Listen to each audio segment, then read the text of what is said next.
Welcome. Is there a motion for approval of the agenda? Jim? I move adoption of the agenda with the addition of the HR addendum to item 5B that was at our work location. Second. Okay, there's been a motion and a second for approval of the agenda with an addition of the HR addendum. All in favor signify by saying yes. Yes. Opposed, same sign. All right, we have, President Knudsen, Yes, Anne Marie. who would you like to have that second? I will assign that to Robin. Okay, we have our agenda approved. We are on to item 3, recognition of the audience. 14 individuals have signed up to speak to us this evening. Each individual will have 3 minutes to provide comments at the podium.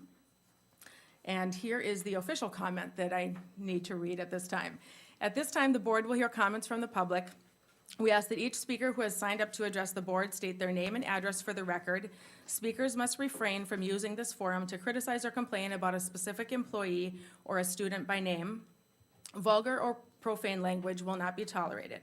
The board is interested in your comments and we will listen carefully. We are not obligated to respond or to debate issues in this forum. Should you desire a written response to a specific question, you may request it. This evening, as I mentioned, each speaker will be allotted a maximum of 3 minutes. Upon conclusion of the allotted time, a chime will sound and you will be asked to conclude. If necessary and you need a little bit more time, a final chime will sound 15 seconds later, signifying the end of your time at the podium. So I'll call the first person up to the podium now that signed up, and I apologize ahead of time if I mispronounce any names. Zoltan Maticek? Please feel free to correct me. Hi, Thank you. my name is Zoltan Moidik. I live on 3rd Street North in Fargo, and I have 2 kids in the school district, one starting 3rd grade and one starting 1st grade. I'd like to speak on the issue of masks. I wrote to all of you a couple of weeks ago asking you to consider reinstating the mask mandate along with social distancing guidelines until all of our children have had a chance to get vaccinated. The arguments I raised had been made similarly at that point by the AAP and have since been echoed by the CDC and by Fargo and Cass County Public Health. So I don't want to just restate all the scientific evidence in favor of indoor masking here. You've read it, it's strong, and it's unequivocal. And it's based on facts. The fact that because of Delta, pediatric infections are rising, the fact that because of Delta, pediatric hospitalizations, i.e. severe cases, are rising, the fact that now nearly 20% of all infections are adolescents, and the very simple fact that masks just work as an effective means of source control for droplets. But I think there's also a moral imperative that supports the scientific evidence. You're going to hear a lot today about freedom and about parental choice. But I think in the end, what this comes down to is that we asked our children to protect us last year when we were vulnerable. We asked them to do some really, really hard things to protect us when we were vulnerable, when our parents' generation was dying. And they did. They did what they had to do to protect us, to protect their parents, to protect their grandparents and their caretakers. So for us to now turn around while we are safely vaccinated and send them into a situation that we know is unsafe, that we know is unpredictable, that we know is perilous without any protection, or to offer a mere recommendation that puts the burden of choice on children, that because of peer pressure will affect absolutely nothing, that's just not right. And I think you all know that that's just not right. Thank you. Thank you. I'll see if I can do better here for this next pronunciation. Lisa Esping.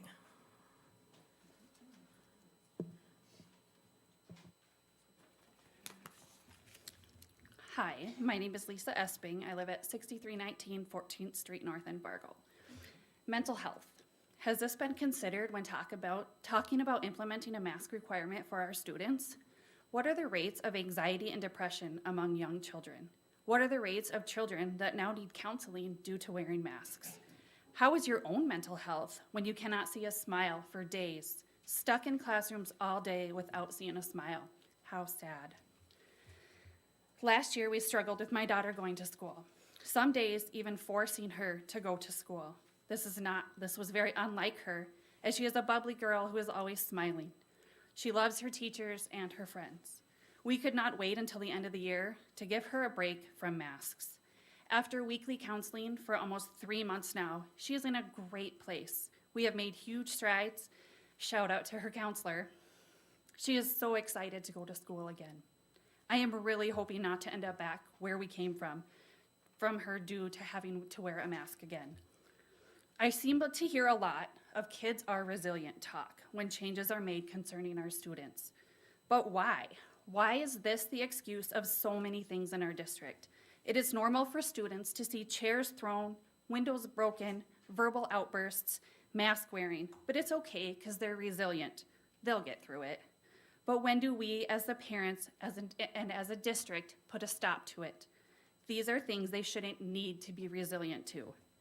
Educating and empowering all students to succeed is the mission of the Fargo Public School System.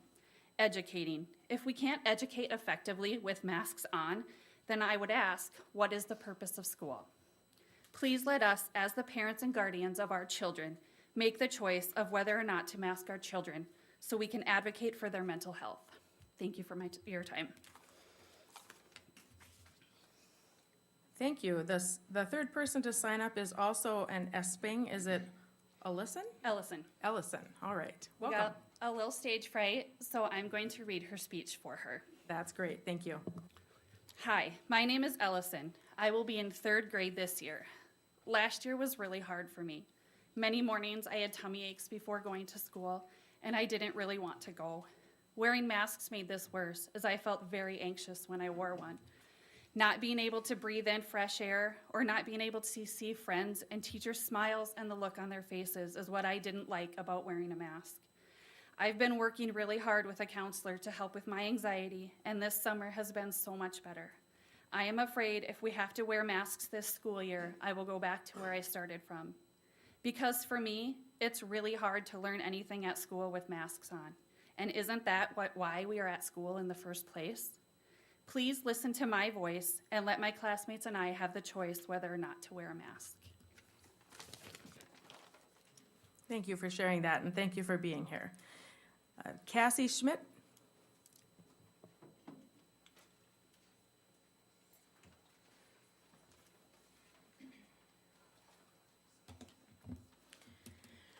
Hello, my name's Cassie Schmidt. I'm here tonight on behalf of our group, Let Parents Decide That. I want to talk a little bit about science. We keep citing science. Well, if we're talking about respiratory droplets, we happen to have done our research and we know that COVID-19 is transmitted through the air. It's got airborne transmission. So why don't we talk about when you guys are trying to put mitigation strategies in place that protect your staff and protect our students? Why don't we talk about the millions of dollars that were spent once again on air ionization filtration systems? I doubt most of the people in this room have heard that each Fargo public school building has had installed air ionization filtration systems. I have the specs for these systems. They are basically virus zappers. They ionize the air to clump COVID particles together because without doing so, the COVID particles are too small to get stuck in the many layered HVAC filters. The filters then act as a bug zapper just about, and they have a kill time for different viruses. COVID is dead within 45 minutes to an hour. If that is something that you guys have never heard about, you need to ask yourselves why the Fargo Public Schools have not made that perfectly clear to staff and to students and to parents about the safety measures that they've put into place. Now, we can debate the efficacy of masks all day long, but the fact of the matter is that if you are using a mask or a face covering to prevent or to mitigate the spread of an illness, it becomes a medical device. And sometimes you guys seem like you want to dance around that, but masks used for a medical purpose they become a medical device, and medical devices require medical consent. We did not elect the school board. The superintendent was not hired No one makes medical decisions on behalf of children except their parents. And people need to retain the right to make medical decisions on behalf of themselves. It is not your place to turn public health recommendations to requirements, and in fact, you have no statutory authority to do so, meaning there is no law on the books anywhere in the state of North Dakota that gives an elected body, like such as yourselves, the authority to turn public health recommendations to requirements. Parents want their rights back. You can say that this freedom issue is selfish. It's not. We have got to maintain control of our rights inside of our own families to make these decisions. Thank you. Okay, thank you. Thanks for being here. We're not going to take audience participation from anyone other than that's signed up to speak. So please, even if you're supportive or if you're against the comments, please allow the person that is making the comments to do so. And we will move on to the next person, Melinda Olson. All right, I am a first-time goer. I have never been to one of these before in my life, but I am Melinda Olson. My address is 2058 75th Avenue South. I am here on behalf of my children and every other children that is in this county or city. I feel that it's no surprise that the face mask came back on here, to be honest with you. I do want to make for a record to point out that you do follow a policy on governance. And so when I watch this meeting today, I would hope to expect that you will be following the governance exactly of which you are here to follow. You are here to be the voice. As I'm so nervous, sorry. I gotta find it. So there is a vision that you guys set forth by listening to We the People and everyone else, and you say we can bring an expert in. Well, no better expert than your own children's parents. And so I feel that you aren't giving us the opportunity to share our points of view, and we are the ones who pointed you to our school board. So remember that all members are here to exercise honestly in written and interpersonal interactions, maintain a focus on common goals, which I would hope that every one of our goals is the education of our children and the safety and health of each and every individual. Share information and knowledge, give direction as a whole, and members will not intentionally mislead or misinform each other. They will also not maintain hidden agendas. I came across a letter from the State Department of Health that was signed straight to the superintendent, and it was not signed by the individual. And it kind of just put a red flag to me to why did the school board receive a letter from the state health department that was unsigned by the individual in which wrote it? And so my question comes into play: who wrote this letter? And if they did, do they have a conflict of interest as we are following our governing policies in which we are here today? That's why you are here, is to say a piece, share your knowledge, and then we all discuss it and come to an agreement by listening to us, we the people. So I'm going to finish with any law which violates the inalienable rights of a man, essentially unjust and tyrannical. It is not law at all. Maximilian Robespierre said it. And I want to finish off with, we hold these truths to be self-evident that all men are created equal, that they are endowed by their Creator with certain inalienable rights, that among these, life, liberty, and the pursuit of happiness. And so I ask, as the school board, is that you hold yourself accountable to the policies in which you are governed. And so I would take into consideration that if you have any personal agendas or hidden agendas, that you would not share them and remove yourself from a vote. Thank you for your time. Thank you. Nicole Larson. Nicole Larson, 1822 7th Street South, Fargo.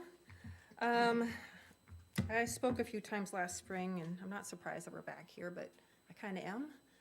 And I just really can't believe that we as adults are here to cover children's faces with cloth or paper masks from morning till evening, Monday through Friday. Last fall, it was to protect grandma. Now it's to protect themselves. I'm not worried about the high schoolers. They're not going to wear them. They're going to have them here all day. Or they take them off, put them in their pockets. So then the teachers are constantly after them, and then they just walk away and they pull it down again. But I am concerned about the little kids. And I really can't believe that we are actually considering covering their faces from morning till afternoon. Oh, but we have to tell them, especially, are they even sick? I mean, what's the goal? Our numbers are at what now? So when's the goal? When do we take them off? Never? Are we always going to be concerned? We're waiting for vaccines. How many people are going to do that? Grandma's been vaccinated and many adults that want to be vaccinated, and kids are still paying the price. Kids are still going to be masked. Even the kids that did get vaccinated are still going to be masked. I mean, what are we doing as adults, and we think this isn't going to affect them? How many of you have seen kids out in the public this summer wearing masks? I'm all over the place. I go to a large church, and I've maybe seen 5. My kids are teens. We have lots of friends to our house, and it's just absurd. So now they go to school and they got to get used to masks. My kids have full-time jobs this summer. They didn't wear masks. We were all over. They didn't wear masks. And I just think, you can have all the titles you want, and you can talk about all these ideas. They sound like best practice, but in real life, do they work? I mean, I hear masks work, masks are great, but I don't, before 2020, I was always taught they don't work in the public. And you want kids to act like surgical nurses and surgical doctors. And some experts sit and laugh at the moms when they're up here talking. You could hear them giggling over here at the last meeting in April. I don't have respect for experts like that. That's what I'm saying. Thanks. Thank you. Ron Gilmore.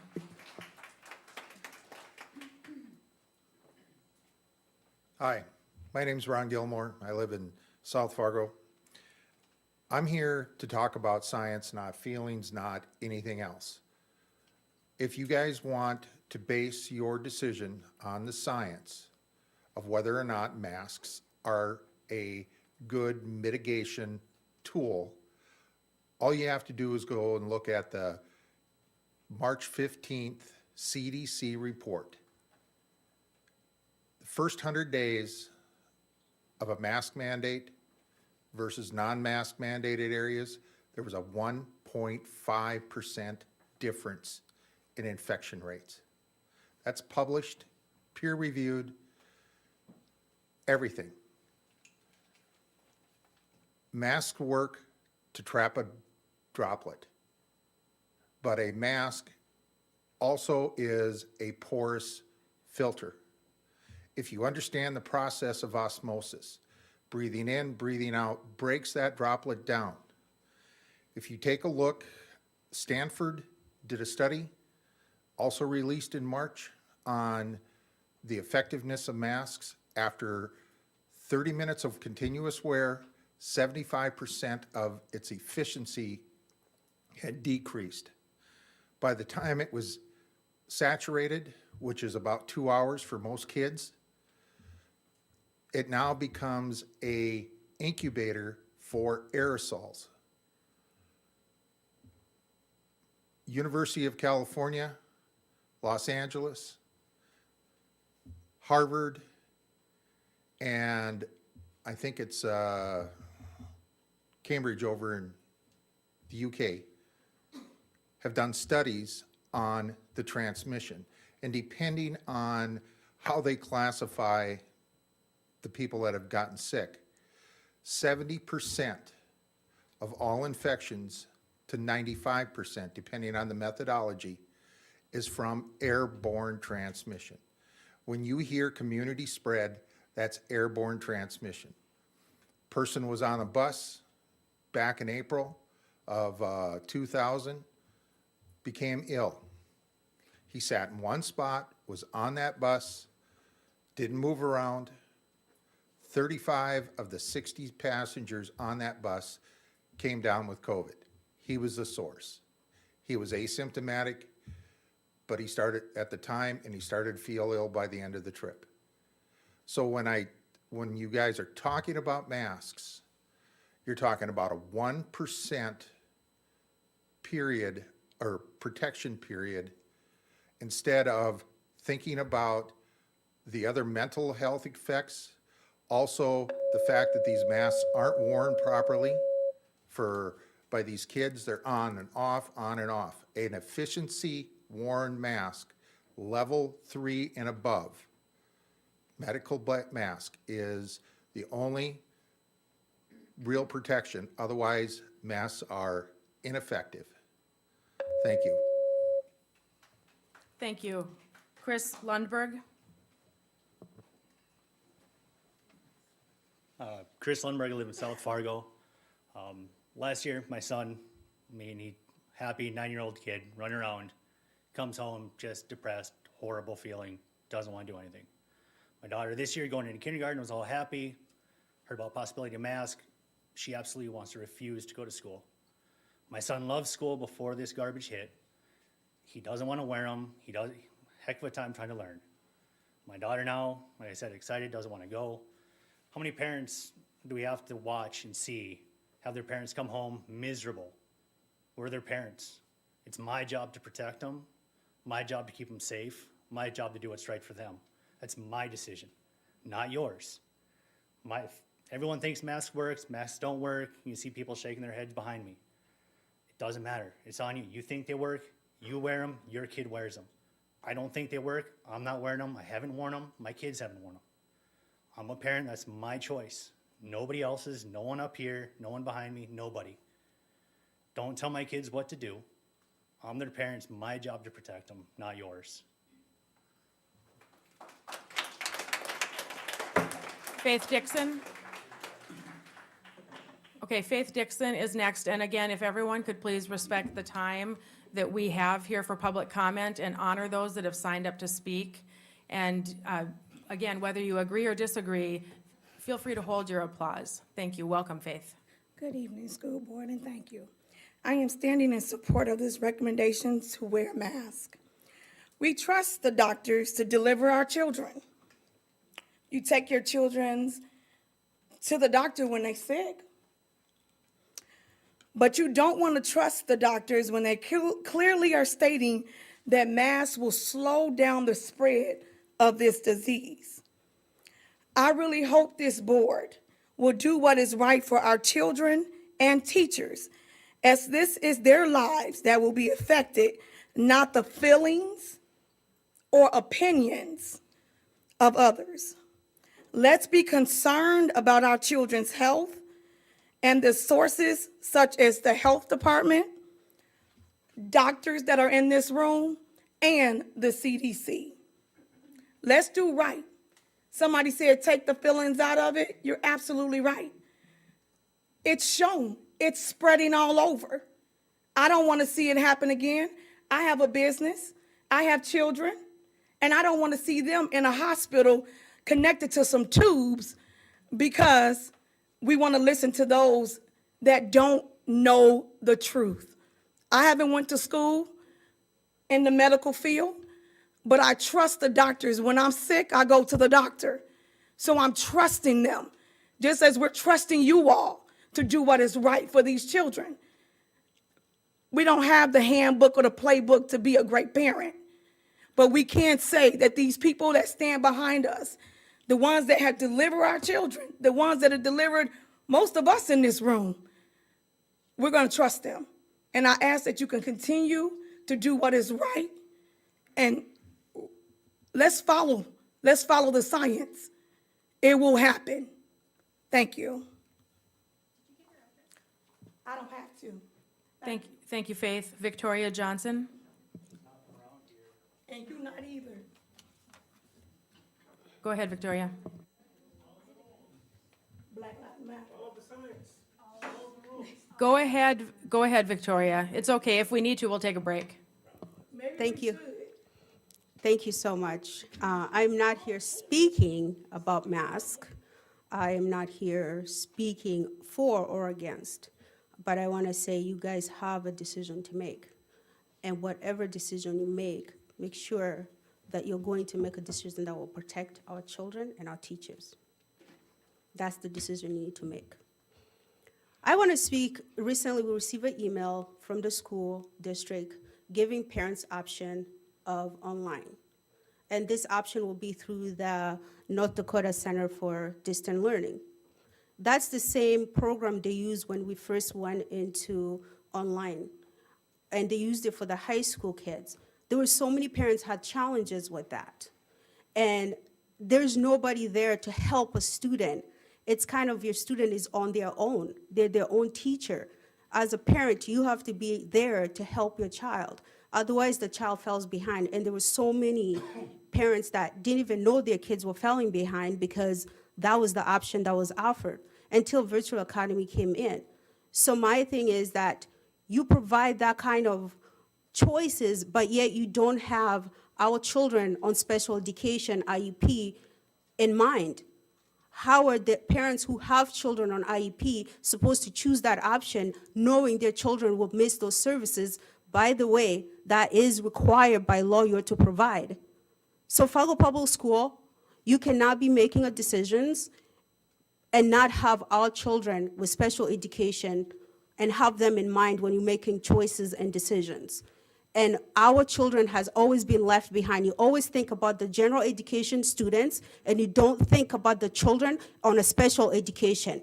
Fargo Public School, you need to stop and start thinking about all the children and follow your own mission statement that all children will succeed. Follow that.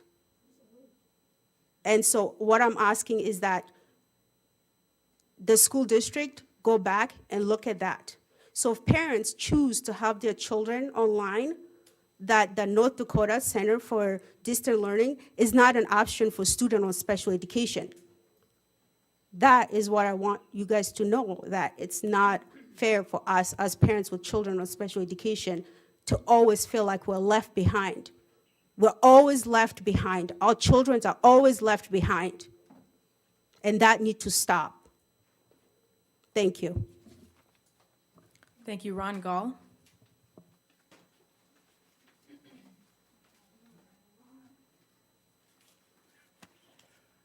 Hi, I'm Ron Gall.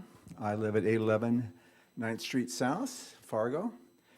I have a 12-year-old in Fargo Public Schools who is vaccinated and very gladly wears a mask and doesn't seem to have a problem, despite the fact he previously was on an IEP and had needed some help in learning. It's, it's a mask. I'm here to urge that you continue to follow the science, and if the science says wear masks, then our kids should wear masks. What scares me is that over the decades, I've seen the science denial movement go after school boards for teaching modern science in schools, whether it's evolution or cosmology or whatever. They've tried to interject science denialism in our science curriculum. Now we see a science denialism around epidemiology. And this goes along with historical denialism of people trying to stop teaching of African American history and indigenous history in our schools. I heard a pediatrician on the radio the other day talk about the kids who were the severe cases on tubes, didn't get vaccinated, and how they explained to their parents what was up, and how those parents walked away saying, yeah, we should wear masks and we should get a vaccination. Let's hope that folks don't have to wait till their kids are on a tube somewhere to see that we need to do this. Thank you. Thank you, Ron. Brandon Krieger.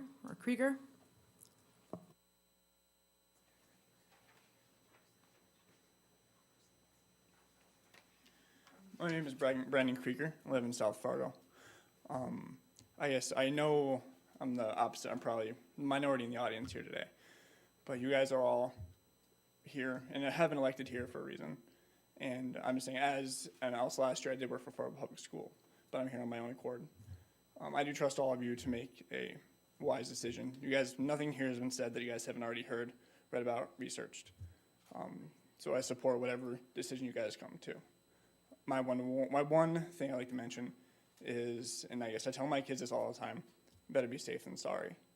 Hearing the people in the audience and hearing their stories and their children, I hurt for them. I know you guys, just the same way, you all feel that.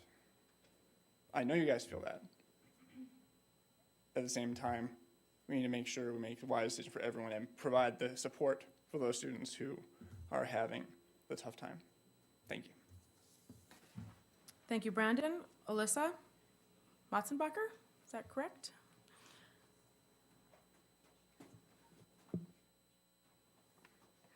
Hi, I'm Alyssa Machenbacher. I live on 12th Avenue South in Fargo. I'm just asking you to make this all a little easier and just let it be an individual choice. Let people be accountable for their own health and their own children's health. The level of harm they can do, the mask can do, supersedes the good they can do in a school setting. Kids aren't leaving them alone like the sanitary germ-catching devices they're intended to be. Most kids will not be masked after school or at any activities outside of school either, as they haven't all summer long. Why make school such a depressing institution for them? Some kids feel okay wearing them, and some kids don't. To one, it's just a mask, and to some, it's a very difficult thing to go through for 6+ hours a day. Your role as elected school board members is to ensure education, not public health. Thank you. All right, thank you. That concludes the public comment portion of our meeting today. Everyone spoke that did sign up. We'll move on to item 4, staff reports. Is there someone here from the FEA? All right, great. Welcome.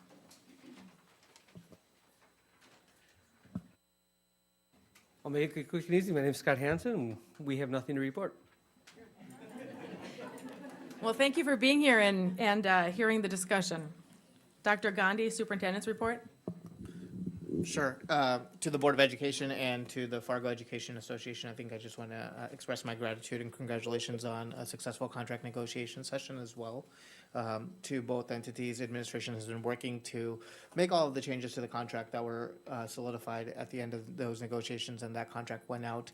So just a reminder to the board that as soon as that is ratified by the FEA, we will probably need to call a special board meeting, and we'll work with the board president if that needs to happen to ratify that contract on behalf of the board. But just again, thank you for a collaborative process, and we look forward to the school year. Thank you, Dr. Gandhi. Is there a motion for approval of the consent agenda? Rebecca, I apologize to not pull this, but the minutes of the regular meeting, there was President Robin Nelson was noticed to open the meeting, and I apologize for not catching that earlier. Can we make a little bit of a accommodation for that to correct that in the minutes? Is the group okay with that? I think I'm okay. Edit? Okay. Just for I clear. really don't want to be the president right now. How's that? Okay, with That one that correction? change, is there a motion for approval of the consent agenda? I move approval of the consent agenda with the change in the minutes of the regular board meeting to reflect President Knudsen started the meeting. Is there a second? Second. All right, there's a motion, and the second by Dr. Tracy Newman.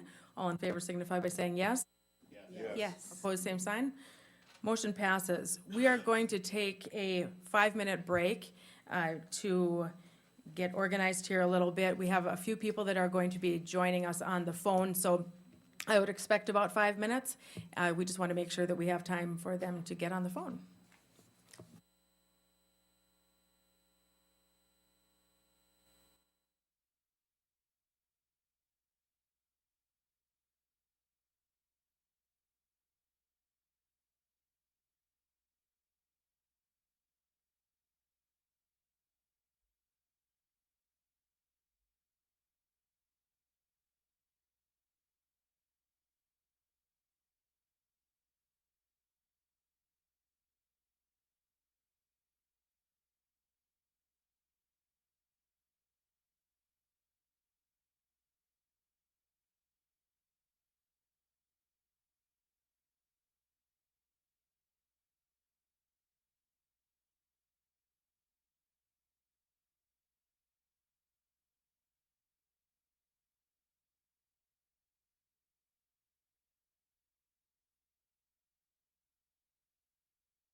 We're going to begin the meeting again, everyone.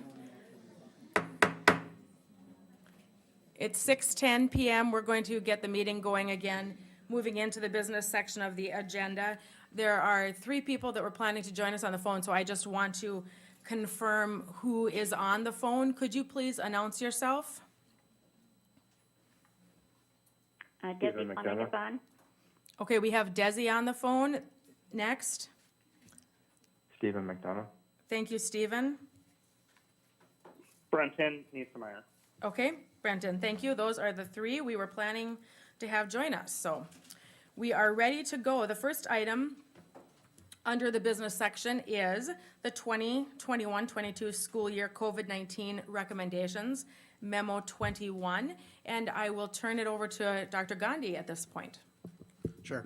Thank you, board members. In your packet, you have a board memo that talked about the series of events that have led us to this conversation and this item as a business item at today's board meeting. So I am not going to go through that just for the sake of time and not to be repetitive. But there are a few things that I want to share today. First and foremost, why administration is bringing this recommendation for you.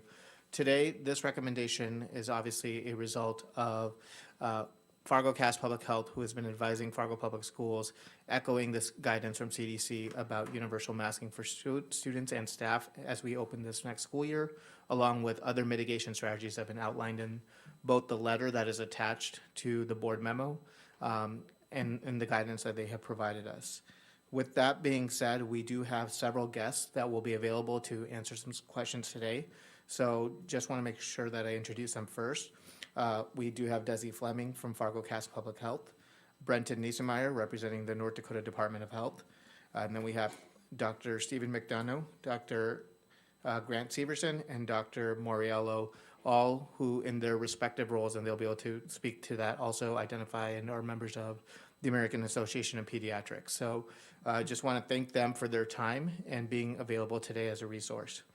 Administration recommends adopting the guidance provided by Fargo Cast Public Health and utilizing their guidance as we move forward to address the potential threat of COVID-19 to both our students and our staff.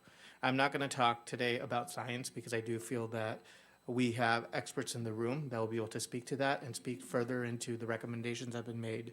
I will tell you why I believe it is important that administration, regardless of the board action, brings a recommendation to you that is partnering and valuing the expertise and the guidance that has been provided to us. I think there's 2 critical reasons for that. One is about the organizational integrity and our health as an organization. While I am proud of leaders and I'm proud of organizations that have strong leaders, I also think that we have to be humble and recognize that there's value in the partnerships that we have and the expertise that we have.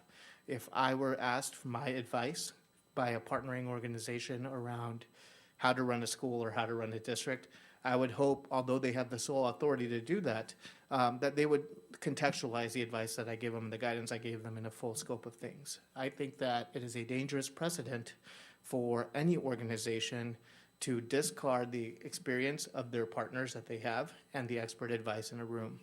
I think the second piece that we would bring forward this recommendation is also because it undervalues education. As an institution for education, we value our students pursuing academics, and whether that might be in a specialized field, because we recognize that not everyone has the same level of training in the same field that they're in. I think at the point that we begin to make decisions as an organization that say we're going to undervalue the partnerships that we have or individuals that have an expertise in a certain area, we are unintentionally undervaluing education in itself. Because at what point are we no longer making a decision based off of the advice of someone that has training and gone through a longer period of time in school or developed an expertise in a certain area versus based on our own feelings. So those are the 2 reasons why administration is going to support the recommendation, because I think that if we don't, then we need to have a larger conversation about how do we make decisions moving forward if we are no longer valuing or utilizing the guidance that we are receiving from experts that we partner with as an organization, not just for public health, but for other areas as well. I also want to talk a little bit about the function of administration. That being said, our goal is to advise you.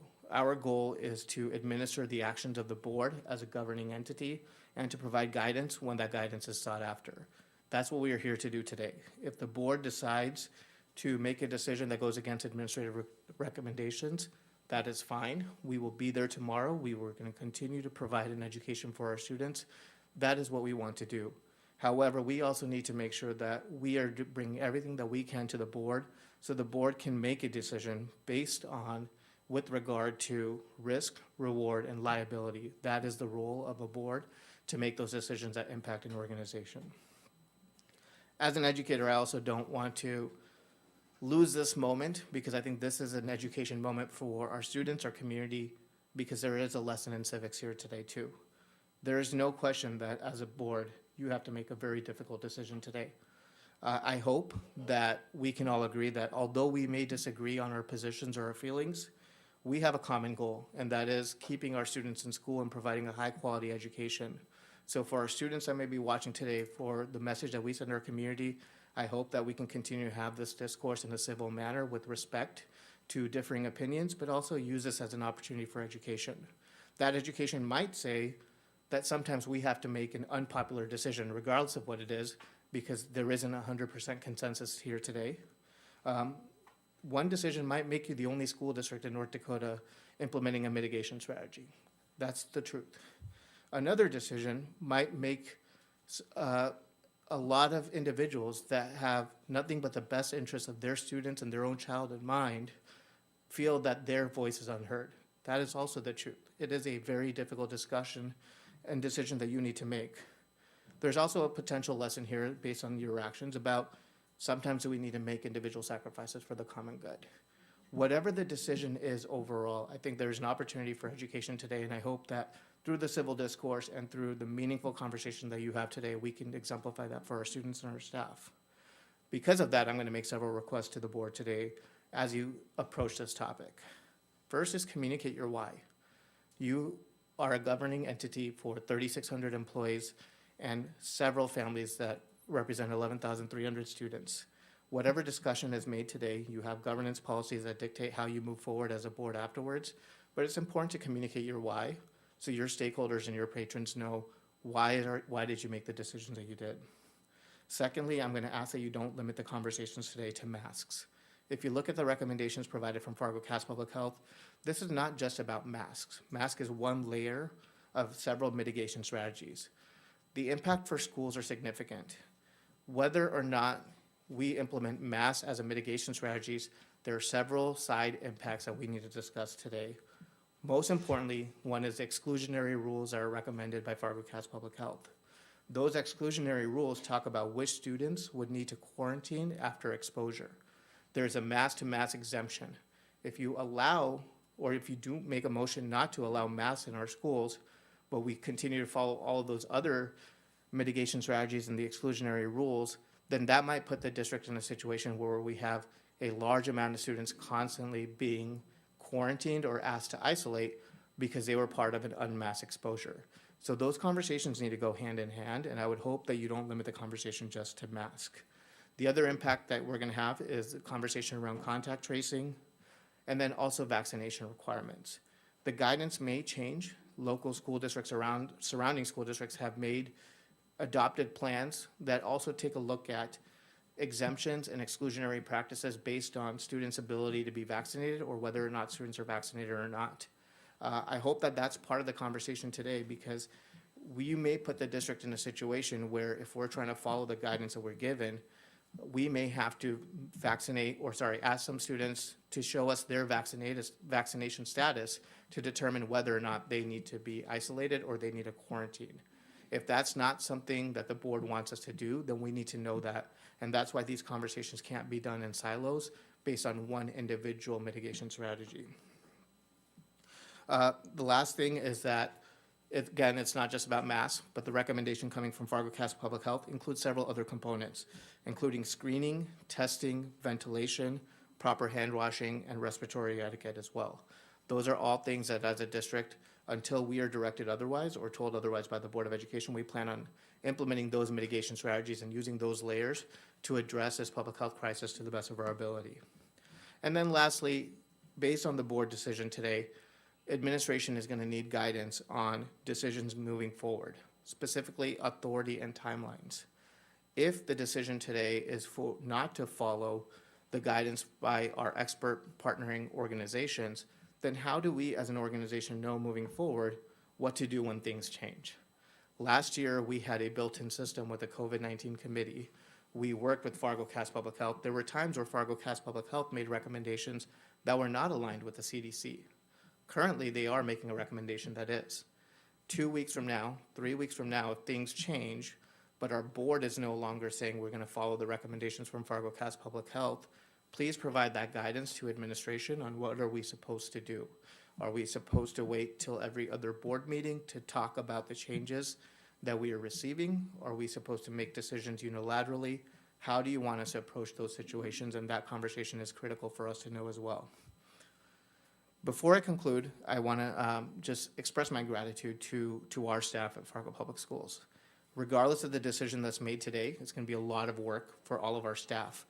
But I am continuously amazed and blown away by the talent, the dedication and caliber of all of our administrators, our teachers, and our support staff. They are going to go and provide the best education they can with the mitigation strategies that the board is comfortable with, regardless of what happens today. So I just want to express my gratitude to all of our administrators, all of our teachers who are going to be starting the school year ready to go. And I hope that we can use this opportunity to work together. So with that being said, and with my comments kind of aside, I'm going to ask Desi Fleming, who represents Fargo Cass Public Health, if she wants to kind of share some more information about the recommendation that was provided to the Cass County superintendents. Sure. Thank you, Dr. Gandhi, and good evening. I am Desi Fleming, the Director of Fargo Cass Public Health, and was asked to speak tonight on the role of the health department and how it interfaces with the school setting. Throughout this pandemic, Fargo Cass Public Health, along with the North Dakota Department of Health, has served to advise various agencies on mitigation strategies. Our role as local public health is to educate and inform the public on what the risks are and how to best protect themselves.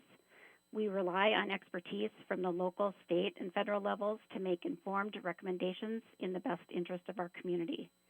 The Center for Disease Control guidance released the end of July included specific recommendations for K-12 institutions with the main objective of getting kids back safely to in-person learning given the changing dynamics of the pandemic. Fargo Cass sent guidance to all Cass County schools, essentially echoing what the recommendations were from the CDC. Vaccination is our best prevention and number one goal for all who are eligible. We know there is a population within the school that can't yet be vaccinated, which is why a layered approach to prevention is recommended by the CDC, which earlier Dr. Gandhi outlined those other strategies to use. These recommendations are not requirements or mandates, and decision-making falls to the school board to evaluate the current situation and act accordingly. Fargo Cass Public Health was approached by area physicians with an interest in advising local schools and promoting children's health. They are here with us tonight and will be speaking next. I'm very grateful to them for their willingness to share their expertise and volunteer their time, so I will leave the floor to them. Thank you.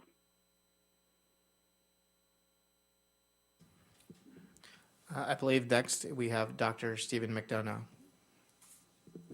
Can you hear me? Yes, we can. Thank you. My name is Stephen McDonough. I've worked as a pediatrician in North Dakota for 40 years, of which 15 were at the North Dakota Department of Health. I wrote the history of public health in our state in 1989. COVID is changing, and the Delta variant is as contagious as chickenpox. How should school boards respond? Now is a good time to reflect on how Fargo's leadership has done so far and what have been the results. The answers are brilliantly and outstanding. Cass County's COVID death rate since the beginning of the pandemic is 117 per 100,000, compared to Minnesota's of 138, North Dakota's 202, South Dakota's 231, and the national average is 185. What does this mean? It means that if North Dakota had matched Cass County's rate, 647 out of our 1,542 deaths would have been prevented. And if South Dakota had done as well as Cass County, 1,008 more South Dakotans would be alive. Why is Cass County's death rate so low? It's due to many doing their part. Better mask wearing and social distancing by residents, long-term care being careful, the first local mask mandate in North Dakota and an extension after the state mandate ended. Excellent healthcare providers, exemplary news coverage, most notably by the Fargo Forum, and excellent work by the Fargo School District. Several wonderful Fargo pediatricians have provided fantastic leadership. Doctors Grant Severson, Clifford Mariello, and Tracy Newman. Fargo listened to them before and it worked, and you should listen to them now. This fall, unless community leaders act, our children will be at risk, and there's a real possibility that many will become ill from the Delta variant, get hospitalized, and some may even die. Most children will not be able to get the highly effective and safe COVID vaccines until 2022. Only one vaccine is currently available to those 12 and older, and only 20% of our teenagers have received the COVID immunization statewide and have complete coverage. Overall, our state's immunization rates are well below the national average and ranks 43rd among states, Puerto Rico, and District of Columbia. Cass County's COVID complete immunization rate is 57.7%, higher than the state average, but not enough to eliminate transmission. Cass County is currently designated as a substantial transmission community by the CDC. Unless you act, the Delta variant is heading toward your schools and children. North Dakota cases have gone up sixfold and hospitalizations doubled in the past month due to a failure to get enough immunized and poor mask wearing. Last summer's surge led to the catastrophe in the fall. Florida schools have just opened, and their children's hospitals and ICUs, their pediatric ICUs, are overwhelmed, and the same can happen in Fargo and the rest of our state. The Fargo School District should follow the advice from the American Academy of Pediatrics and the CDC to require mask use, which will reduce children getting the Delta variant, decrease home quarantines, decrease disruptions to parents' work schedules, and help athletics to continue. Fargo school children want to be in school, and mask wearing is the best approach to allow this to happen. They did it last year wonderfully, and they can do it again this year. Thank you for this opportunity.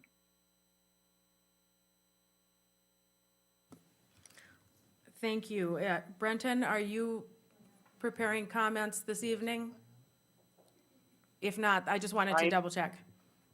Just here for questions if some come up for us. Okay, sounds good.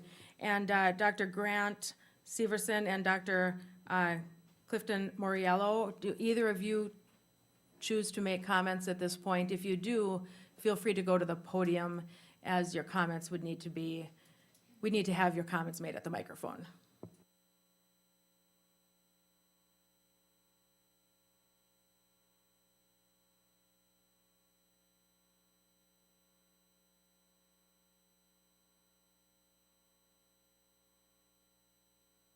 Oh, sorry. Thank you. I'm Dr. Clifford Moriello. I'm a pediatric infectious disease specialist and board certified by the American Academy of Pediatrics in both general pediatrics and pediatric infectious diseases. Just to reiterate what Dr. McDonough said, the guidance provided by the American Academy of Pediatrics and the Centers for Disease Control and Prevention is centered around a primary priority of keeping in-person learning in schools open and available to all students.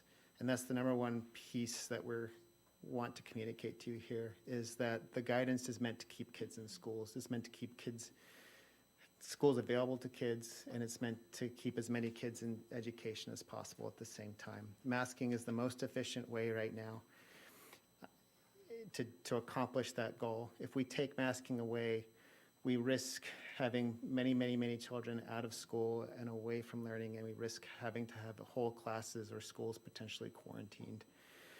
To reiterate what Dr. McDonough and the North Dakota Public Health Department is just to review, the Delta variant is many times more transmissible than the initial Alpha variant of SARS-CoV-2, with an attack rate of 6 to 10 per person. Which makes it about as contagious as chickenpox, so it'd be very transmissible.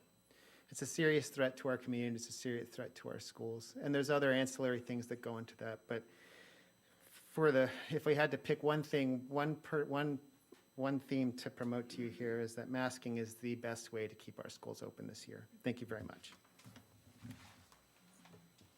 Thank you. I'm Grant Severson. I'm a pediatrician in Fargo. I have 2 kids in Fargo Public Schools as well.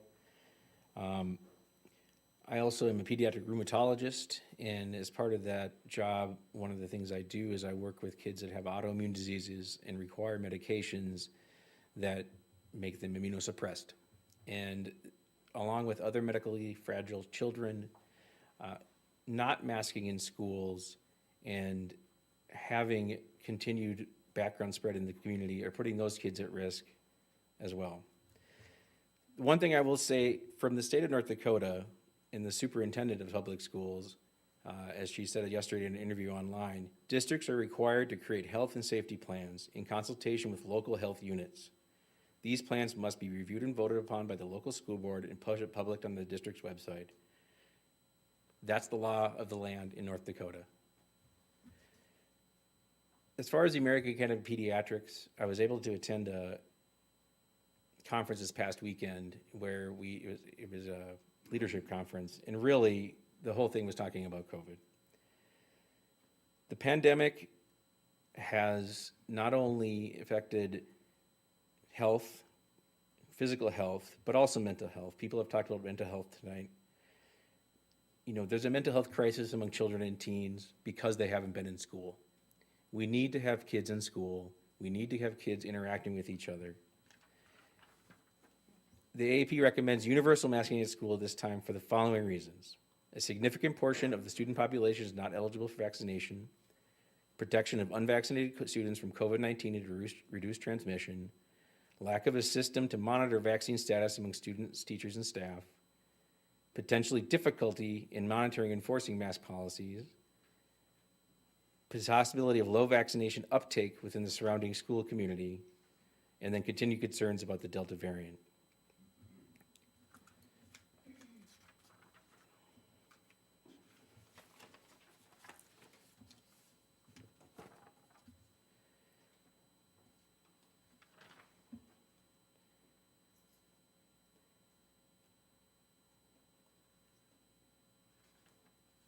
I think that's all I have. Thanks. Thank you. Dr. Gandhi, do you have any comments right now before the board gets into discussion? Not at this time, thank you. Dr. Newman? If I may, thank you, Rebecca. I just wanted to, before we begin our discussion tonight, in the spirit of transparency, I just wanted to remind the board that I also serve our community in the role of health officer at Fargo Cass Public Health. Thus, I was a part of the administrative team that reiterated these new CDC guidance, both to our community as well as the K-12 schools. The specific school correspondence from Fargo Cass Public Health was sent to all superintendents of Cass County Schools, as was stated here tonight, not just Fargo Public Schools. I work really diligently to keep these roles separate, and tonight I intend to wear my elected official hat as school board member. I'm very grateful to the medical and public health experts who volunteered their time to be here tonight to answer questions. I just wanted to disclose that before we begin our discussion. Thank you. Thank you. All right, there is the memo that's in front of us, memo number 21, and we have had some information presented to us already to get us going into the discussion. Where would my fellow board members like to start out? Robin Nelson, I'm sorry. Thank you for the compliment. So would that technically be declaring a conflict of interest? I want some clarity. I'm not declaring a conflict of interest. I don't believe it is, but I'm being transparent. Okay, thank you. Jennifer? I actually think it is a conflict of interest according to Attorney General's position, state versus Lee. You can refer to it, incompatible offices.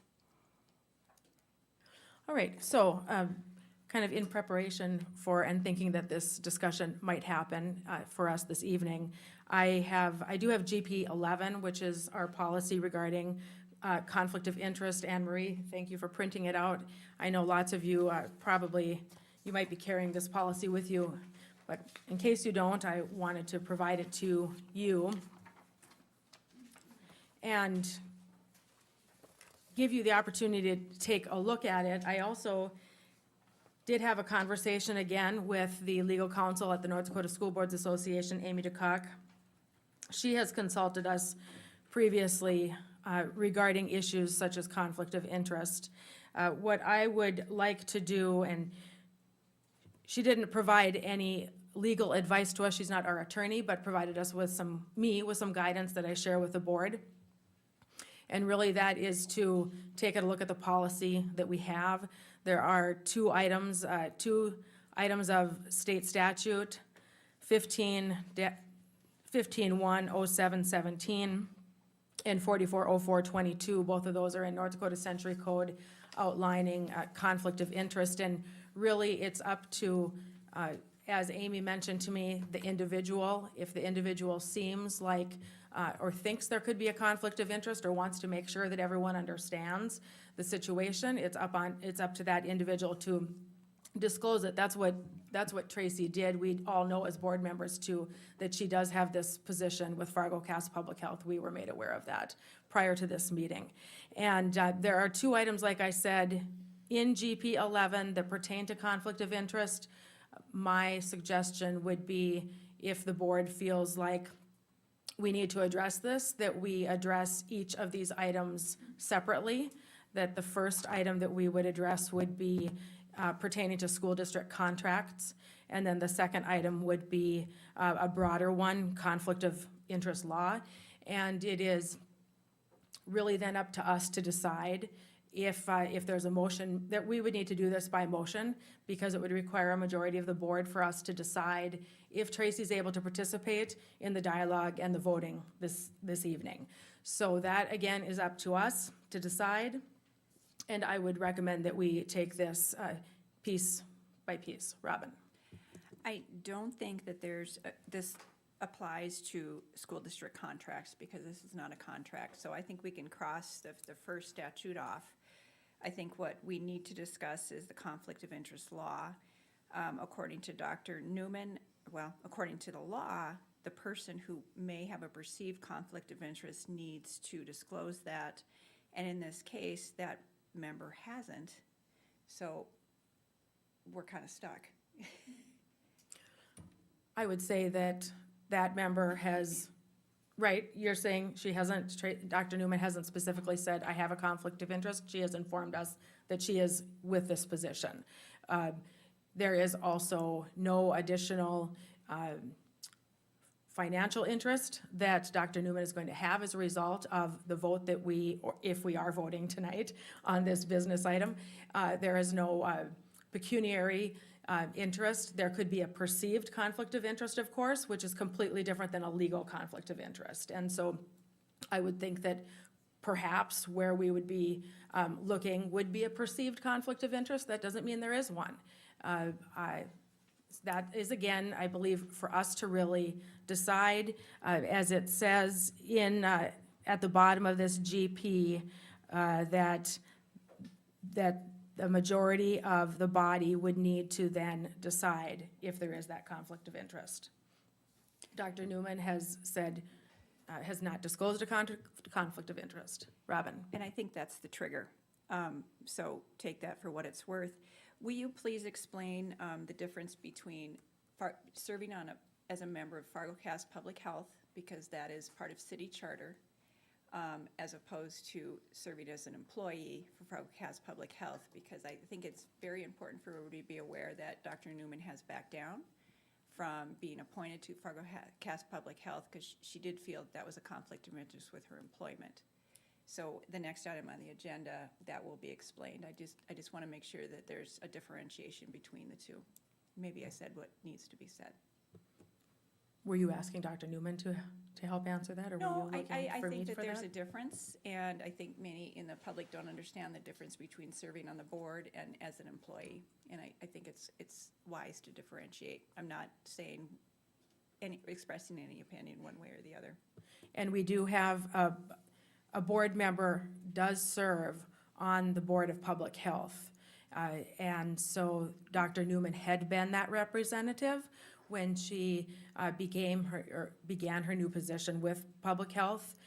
She made it clear that she would not be able to serve on that board anymore, that would be a conflict of interest, and has then, therefore, a new person has been assigned to that board. Seth? I would just point out two things in GP 11. One is if a board member has a personal or private interest, I wouldn't include sitting on a board as a personal or private interest. And also, I don't think because of her position, the first paragraph, I don't believe that she would be unable to devote complete loyalty to the Fargo School District because of the position that she sits on. I also wanted to mention, as Robin said, the first item deals with school district contracts. There's no contract that's in front of us for us to be considering. First paragraph of the whole Oh, GP 11. Okay. Not number one. But Okay, thank you. prior. Yeah. Thank you, Seth. Yep, I wanted to reiterate what Robin had mentioned. I do believe that we can remove from the discussion school district contracts. We don't have a contract in front of us where we're considering giving business to someone and there's going to be a financial gain by Dr. Newman. So then we are left with the 440422. So if I do not hear any official action that needs to move forward, we'll continue on. Robin? I want to differentiate between those two statutes. When you're dealing with a contract, the board would have to vote on whether to, number one, participate in the conversation, but also number two, vote. The second statute, the conflict of interest law, allows the person to participate in the conversation, but may not vote based upon the majority of the board. So I'm not sure how this works. What's the trigger? Does the person need to declare a conflict of interest and say it's a conflict of interest? That's how I read it. And so if we were to follow state law, and I do feel there is a conflict of interest, but the only trigger is for the person that has the perceived conflict of interest to say they do. And in this case, that's not the case. And so that's how I read this law. Jim? Well, I kind of read the law the same way you do. I'm not so sure I came to the same conclusion regarding Dr. Newman having a conflict of interest here. But I do have a question for you, Tracy, and you don't have to answer it. Is your pay going to be impacted at Fargo Public Health based upon tonight's decision? Not in any way. So I don't know what the financial interest would be that you have. And personally, I do not believe you have a conflict of interest in law here. But if it makes the board feel better, we could certainly take a vote and see if the majority is willing to have her participate. But again, I think Robin's right. Absent Tracy declaring a conflict, there's really no issue here to discuss. I think we should be back on the topic of the recommendation we have from administration. Jennifer and then Tracy. Thank you. I would add from the court case in there, it was more than just a financial decision here because it had to do with incompatibility of offices. And they did specify supervision and control of duties and obligations to the public to exercise independent judgment, which, again, goes back to the first paragraph, unable to devote complete loyalty here because her loyalties lie with public health and here. And frankly, those are the only experts that you invited, experts in quotations, to speak to us tonight. Feels a little bit like we're not hearing from multiple opinions within the medical field because I hope all of you, I'm sure all of you have seen enough doctors over your time to know that opinions vary. So I, as one board member, would have appreciated knowing that this was even an option. which again, I think is against our own policy. If we're talking about governance policy, that should have been a full board decision, who was invited to speak. So I feel a little ganged up on, and I think that is evidence in itself that this is a clear conflict of interest. Okay. Okay, do we need a 5-minute break? Dr. Newman?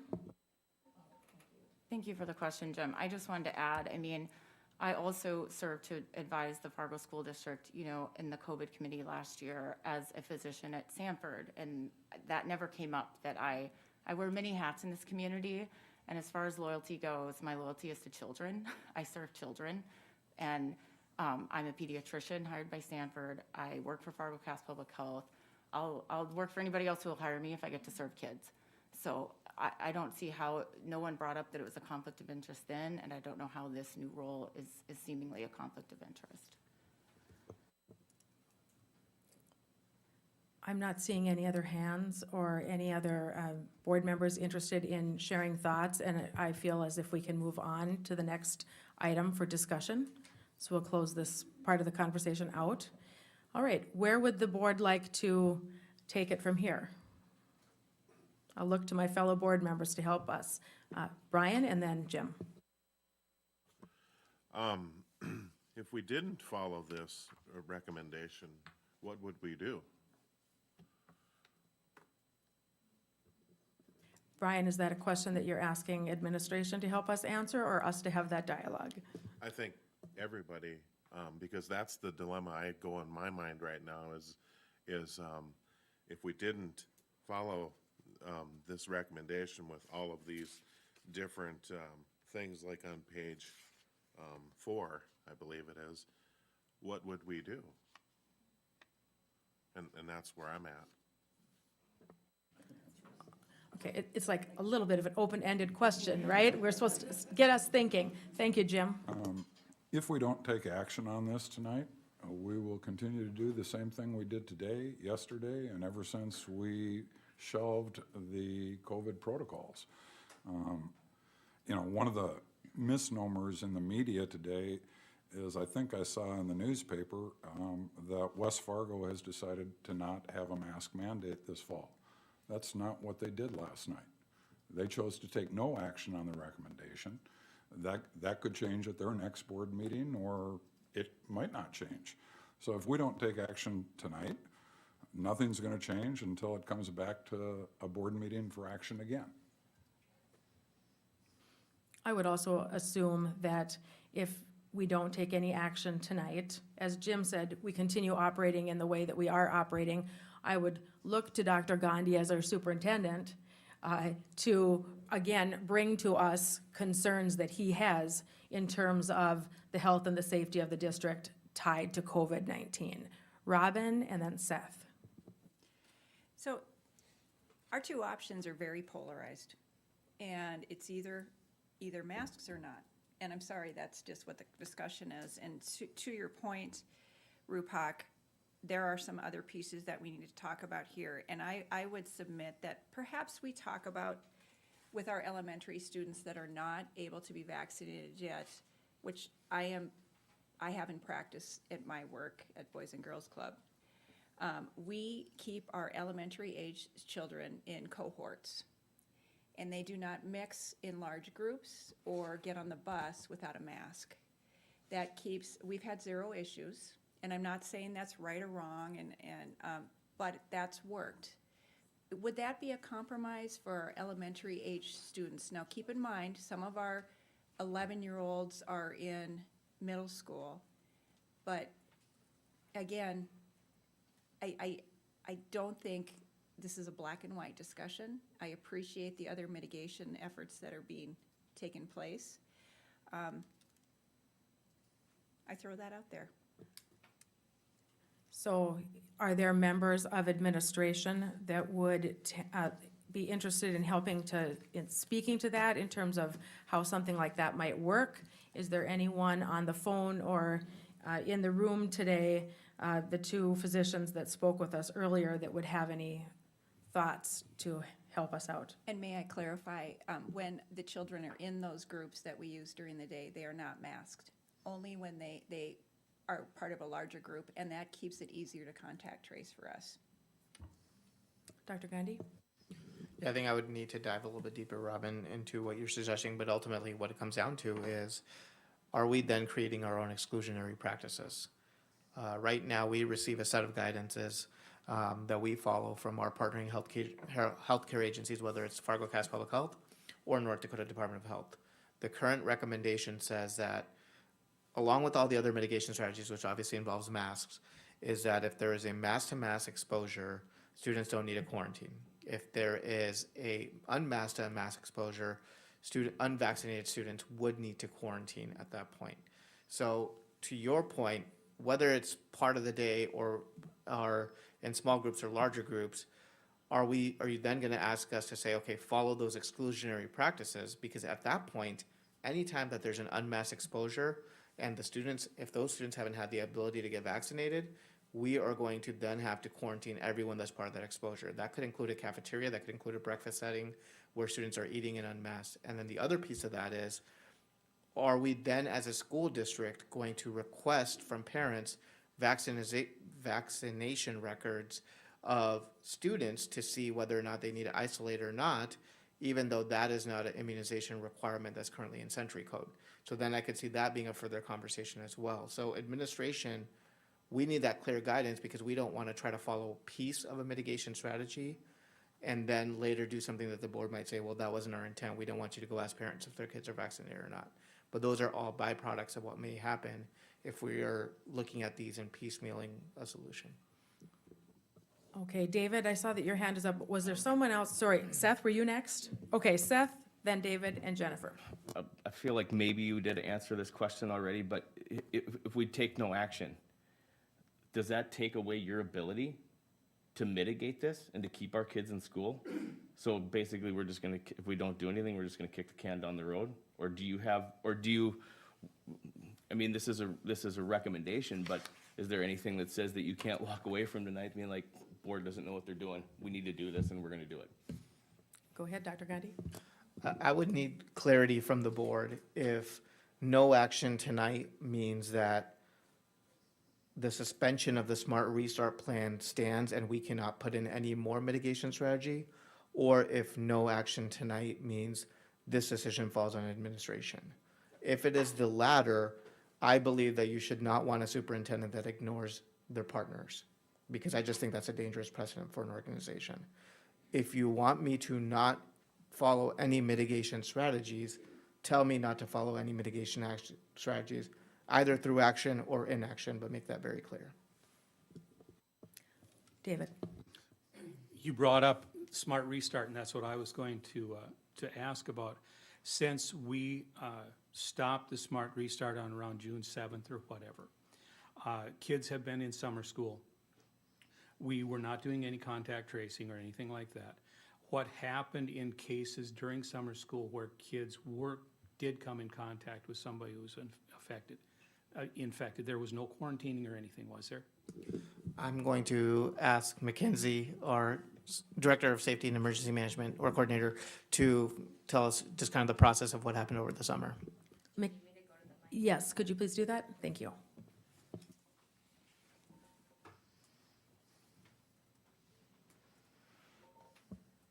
During this summer, while the Smart Restart plan was suspended, we would receive cases from Fargo Cass Public Health or the North Dakota Department of Health if a student or staff member tested positive.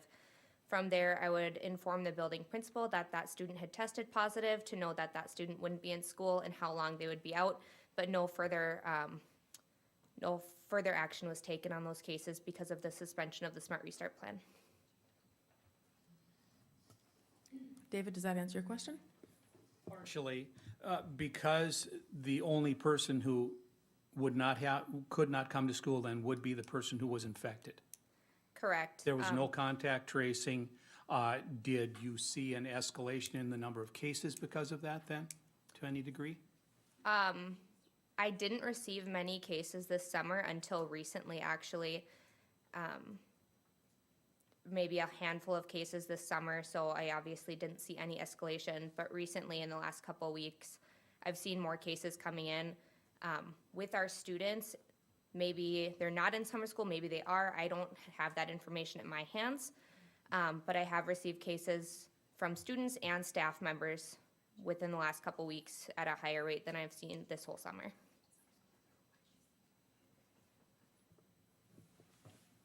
Jennifer? Thank you. I guess my question, or mostly to Rupak, some of your comments in terms of taking the advice. None of the advice is saying mandates, and there are no laws to mandate masks or to quarantine a child. So back to, I think, David, maybe you asked this, or Brian, but what did we do over the summer if someone had an exposure? We didn't do forced quarantines. Those were our rules. So I think it's important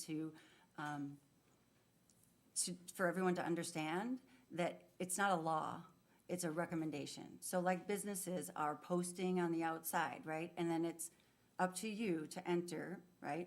They've done their job in educating you about the risks. And then you decide to enter. So, I mean, there is no, I don't know how that would put you in any sort of position of liability, because you have to also think about the health of all of the children and staff. So, and to segregate wouldn't be, in my mind, an option. Dr. Gandhi and then Dr. Newman. Yeah, Jennifer, I don't disagree with anything that you're saying. The authority here rests with the school district and the school board. And if the school board defers that to administration, they will. I'm not saying that there is any mandate requiring me what to do.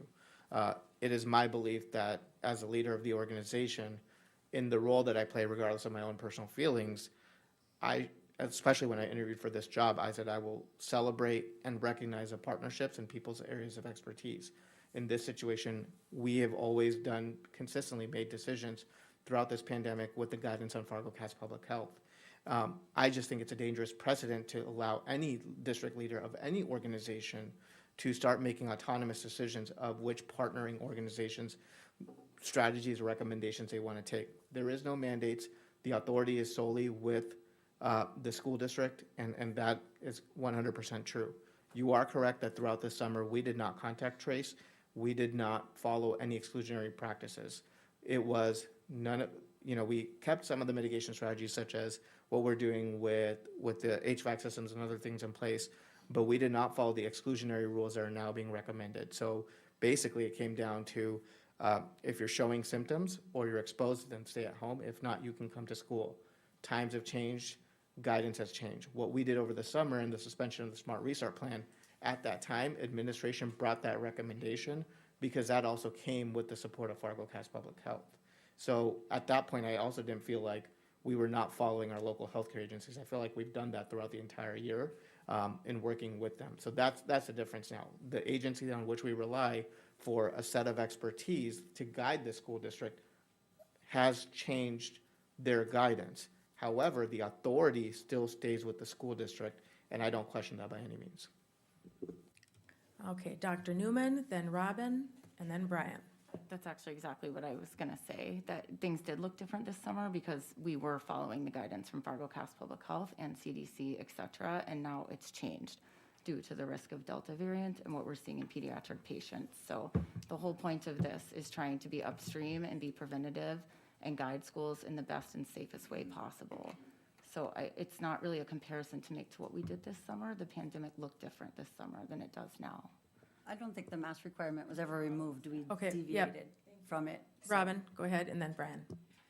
I want to mention to everybody, I do feel that this is an operational decision. However, there are times when it becomes, and I made the request, I know Dr. Gandhi's taking some grief for this and trying to pass the buck onto the board, but I feel it's important for elected officials to make this decision because the buck stops with us. So I just want everybody to know that Dr. Gandhi is not passing the decision-making ability onto us, and I think that's important to state. We are elected, and we need to be held accountable for our choices. Brian? Probably a question for all of you. Do we need to force this mandate onto the public? Or will the public recognize that we have a serious thing going on that we see?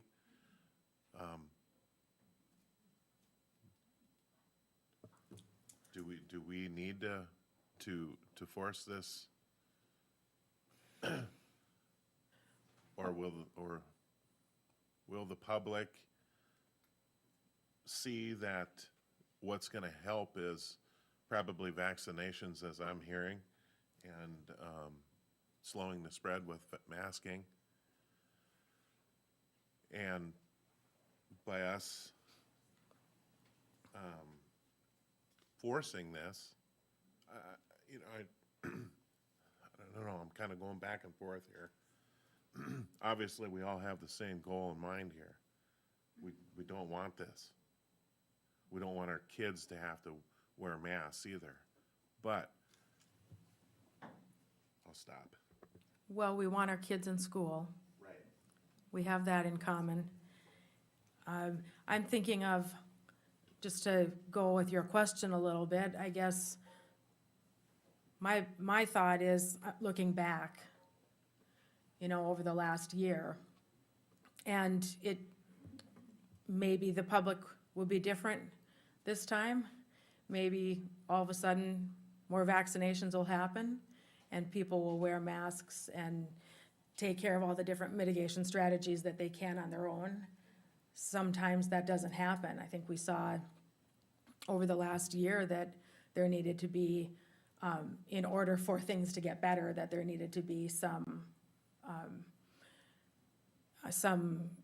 protocols put in place to say, this is what we need to do. If we listen to the doctor that spoke on the phone, McDonough, I think it was, earlier today, he illustrated a lot of the precautionary methods that were put in place. Cass County really led the effort in a lot of those ways. Fargo School District did, for sure. So I just kind of look back to some of that. I'm not sure that we really don't know what the actions will be of our public. I'm just hoping that the decision, when I make a decision, it's going to be with the desire to keep kids in school as much as humanly possible and help keep our staff safe and healthy. Who was next? I see David and Seth, okay. Brian, I really thank you for those comments. I think they were right on point. I listened to every one of you who spoke tonight, and I listened very carefully, and there wasn't a one of you who didn't have valid points. All summer long, I've seen many of you wearing your masks along with your kids, and I absolutely support that 100%. But I also feel that those of you who don't feel masks are necessary or even legal, by the perspective of them being a medical instrument that we're forcing your child to wear, I think you should have the ability not to have your child masked up too. And I have to share what the feelings Jennifer had. I listened and I thought we were going to have a very, very good discussion here, but I felt very ganged up on, as she did, by the fact that the medical experts who were called in were, none of us were aware that they were going to be here. There was nobody from the opposite side. And you can pick your doctors, and someone else can pick your doctors and let them fight it out, because I guarantee you, if there is an incident, you will find people as strongly on each side as you're going to find with the Democratic and the Republican Party. So there's going to be a fight on your hands, and it's just whoever you decide to listen to. I just feel that we should be giving the parents the ability to make these decisions for their children. And I think, as Brian said, we've got smart people. If they realize that masking is important and it's helping, they're going to start masking as well. But they're never going to get an opportunity to do that, because we're going to mandate that you will all wear masks and nobody will have to make any decision, because it becomes our law. And I'm not in favor of that.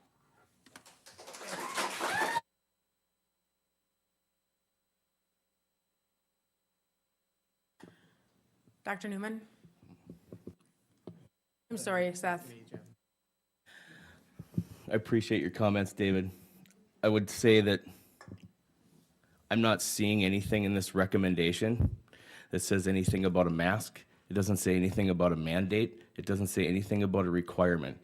It talks about implementing mitigation strategies from Fargo Cast Public Health. Those mitigation strategies could change in 2 weeks. They could change in a month. They could lessen, just the same way it did this summer when we decided to suspend the plan. I'm not comfortable restricting and taking tools away from the person that we have entrusted to run our school system in order to deal with the pandemic with these kids and keep them in school. I don't want to take tools out of the toolbox. I want to be able to give him all the tools he needs to be able to make sure that those kids are always in their seats the whole year. And I guess I'm just seeing that this recommendation allows him to be able to make those decisions so that we can make sure we keep the kids in schools. Dr. Gandhi and then Jim. Just a couple of things. I think, Brian, thank you for your question about what would happen if, because I think we have seen partnering districts or local districts say, we're going to recommend or encourage our students to wear a mask, but we're not going to mandate it. I think instead of asking us those questions, I think that question should come from Fargo Cast, and we are fortunate to have that representative here today say, why did they make the conscious decision to say, Cass County superintendents, we are requesting that you adhere to the CDC guidance of universal masking versus Cass County superintendents, we strongly ask that you promote masking and you encourage your students. I think they made that conscious decision based on the information that's available to them so we could do that. I will also take ownership for some of the individuals that are here today. The individuals that are here today is because we received guidance from Fargo Cast Public Health, who is our partnering agency. They decided to provide that guidance to us, and to speak further to that guidance echoes what's said by the CDC and the American Association of Pediatrics. So I'm grateful that they decided to bring experts in our community to further that case. It wasn't a decision that said, let's stack the deck one way or the other, because unfortunately, what I'm trying to do here is not make a political decision about masks. What I'm trying to do is, we have been given a recommendation with the organization we partner with. That organization tomorrow can be the City of Fargo Police Department. It's not about the recommendation itself, it's about our partnership and the organization that we've consistently decided to rely on for guidance, because although I feel I have an expert area of expertise in district and school leadership, I don't have an area of expertise in epidemiology, and I think it's unfair for me to think that I do more than someone that's been studying in that field.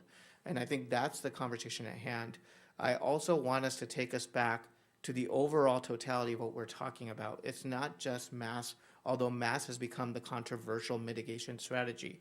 Masks are tied to the exclusionary practices for isolation and quarantine that we would have to recommend for students. If this board decides not to mask, are you also asking administration to then just say, regardless of whether the type of exposure is masked or unmasked, students can be at school? And if so, then let us know, because then you're removing another layer of that mitigation strategy that they've suggested. And if that's what you want to do, that's okay, but it is my job to advise you that the liability then shifts to the school board, because you're removing layers of mitigation strategies that have been proposed. And if you don't believe in that, that's absolutely fine, and that's your why, and you should communicate that. But I think those are the conversations that we need to have, and I would utilize the people that made the recommendation to go deeper if we have questions about why they made the recommendations that they did. So therefore, since we do have the three individuals on the phone, Desi, are you able to speak to this in terms of why the strong recommendation was made, or explain to us again why the strong recommendation was made to superintendents in Cass County that you did make? Sure. I think, most of it's been mentioned tonight. It's been the changes in the pandemic that we've seen. It's been the Delta variant and how that is, taking a stronger hold. And, the Delta variant in North Dakota in the past weeks has increased 364%. So we know that it's in our state. We know that it impacts kids. We know that it impacts kids under 12 that can't be vaccinated. So the recommendation for the masking, because our immunization rates are not where we need them to be, they need to be significantly higher with the Delta variant. that masking in the meantime will help, protect, add another layer of protection until we can get those vaccination rates up, along with all the other mitigation strategies. So that was the reasoning behind it. What infectious disease experts that we've talked to through CDC and all of their recommendations, that was the purpose behind it. Yes, this is a very different pandemic that we're dealing with right now than we were dealing with this summer. This Jim? is McDonough. Can I comment? Yes, please, go ahead.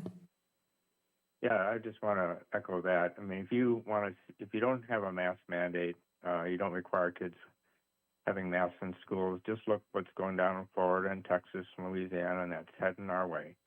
So if you want your kids in the hospital, you want your kids on ICU and ventilators, then don't take the advice. I mean, you can implement masks and prevent this problem from happening, or you can react to it once it's there and you have a lot of people in the hospital. And then maybe people will wise up and say, well, maybe we should have done it sooner. You have an opportunity here to prevent the problem from coming. But it's coming. The Delta virus is here. There's lots of cases in Fargo. And your kids are going to be in school here shortly. And if they aren't masked up, they're going to get sick. Okay, thank you. I was shaking my head back and forth. That wasn't because I didn't agree or disagree with what the physician just said. I was doing that to please help indicate to all of us in this room to show respect to the people that are speaking. All of us deserve the time to be heard and respected, whether we agree with the position or not. And we have a person on the phone that is trying to help educate us and inform us. We don't have to agree with that person. It is so much easier to work through our differences and tough decisions if we give ourselves a little bit of grace and some time to share our thoughts. And it doesn't need to be by humming and hawing and clapping. We can sit and listen to each other even though we don't agree. We're all, no, we are all adults and we can do that. 5-minute break, please.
All right, everyone, we've had a little bit of a break. It is 7:21 p.m., so we're going to get back to our business. Jim, you were next, I believe.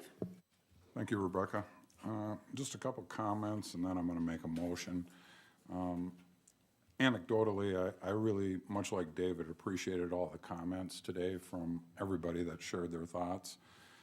Clearly, the community is split on this issue, judging by the emails that I'm sure you've all been reading. And I sense the board is split on this issue too, just based upon the limited discussion we've had. You know, I was fascinated by one of the speakers who shared some data regarding the efficacy of masks from the CDC and Stanford University. And obviously the CDC still believes we should be wearing masks, even though they had a study that questioned how effective they are. And Stanford, anecdotally, just required August 2nd, all students, staff, and visitors to campus are masked anytime they're indoors. So clearly, as a nation, we think masking helps, and we think maybe it still isn't going to be perfect. Some people are going to get sick. I think the very important question regarding the request that we got from our superintendent to start this discussion, maybe more so than masks, are what are we going to do when we have a positive student COVID case? Are we going to quarantine all the people that they were in contact with if in fact it was some kind of contact where both parties weren't wearing a mask? I think that's a decision that will impact what we really want to do in the end, which is to keep our students in school. If we're going to not quarantine close contacts that were unmasked, one of the parties, then we're just inviting, I assume, herd immunity to come faster. It would have been great if we as a society would have stepped to the plate and we could have got the 80% vaccination rates out of the chute. In answer to your question, Brian, since we haven't gotten there yet, I'm not sure when we're going to. We have a fair number of people in the community that don't believe in the vaccine for whatever reasons, and that's their right. So until that happens, we're going to deal with this Delta variant. I don't know what comes next. Is that the Epsilon variant? I'm not sure, but there will be another one. Lambda. Lambda? Yeah, there will be another one, and it's not just a U.S. problem. Even if we could get to 80% or more vaccinations in this country, we need the whole world to be there before we're going to be rid of this COVID nightmare. So with that, I'm going to at least get this motion on the table, so as we're discussing, we have a motion we're discussing. I'm going to move that the Board of Education approve implementing mitigation strategies recommended by Fargo Cass Public Health for the 2021-2022 school year. And I want to note, I went back and read these carefully. I don't think they told us to mandate masks. I think they said it's a recommendation for all students, staff, and visitors indoors at our facilities. I think that's what their recommendation was. Is there a second? Second. Okay, there's a motion and a second, and the motion as it was in the board memo. We are able to have some more discussion now. David? Okay, now, if what Jim says is true, and it says in there that they are recommended, then are we as a board making a motion as well that everyone will be masked, or will masking be at the discretion of the individual? I don't understand. We've talked about making sure that Dr. Gandhi has a clear direction. If we're just approving a recommendation from the Cass County Public Health that is recommending masks, is that how we're going to release it? We're recommending that all of you who are in our buildings wear a mask. Is that how it's standing? I have to know what I'm voting on. Robin had her hand up, and then I'm wondering if, Desi, if you're still on the phone, if you could help provide some additional clarification. Go ahead, Robin. Yeah, I'm just wondering if that means optional, and then I have another question as well, so maybe if Jim could clarify for me? Jim, do you have a clarification before Desi? Well, according to the recommendation that I'm reading, it says universal indoor masking for all teachers, staff, students, and visitors to buildings regardless of vaccination status or community transmission rates. So I think that's their recommendation to us. But again, I want to go back to what I said before I actually made the motion. What are we going to do when we have a student who tests positive in terms of close contact and quarantine? Because the answer to that question probably answers whether or not we want to require masks or not.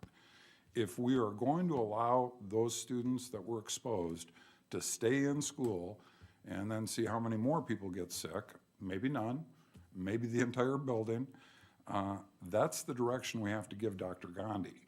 If instead we tell him that we want to implement that part of their recommendation, that students that were in close contact to a positive COVID-19 student, staff member, or visitor that were in an unmasked situation will be quarantined.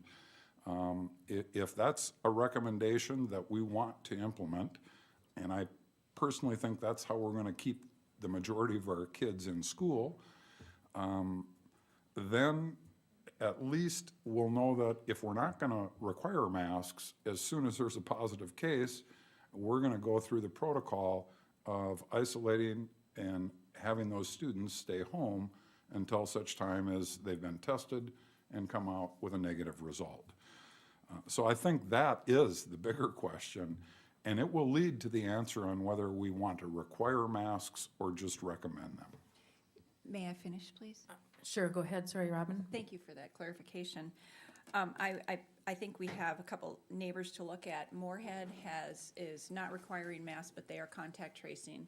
West Fargo, at this point, and I think everybody needs to remember, this is a fluid situation. It's really hard to make promises for the whole school year, and I'm not ready to do that because things are evolving.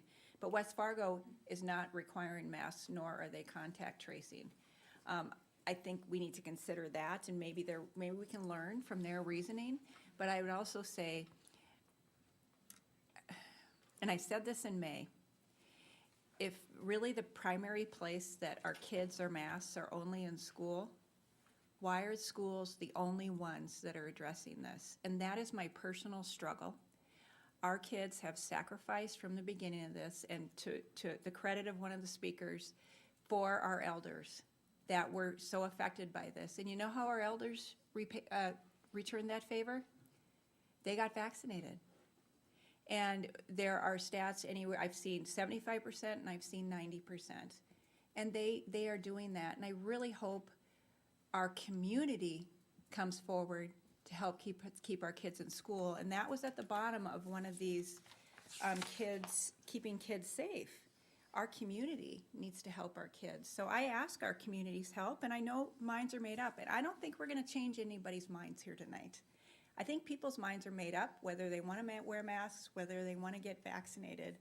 But to Jim's point, I think we need to have an end goal in mind here. So we need to come back to the questions that Jim raised regarding quarantine.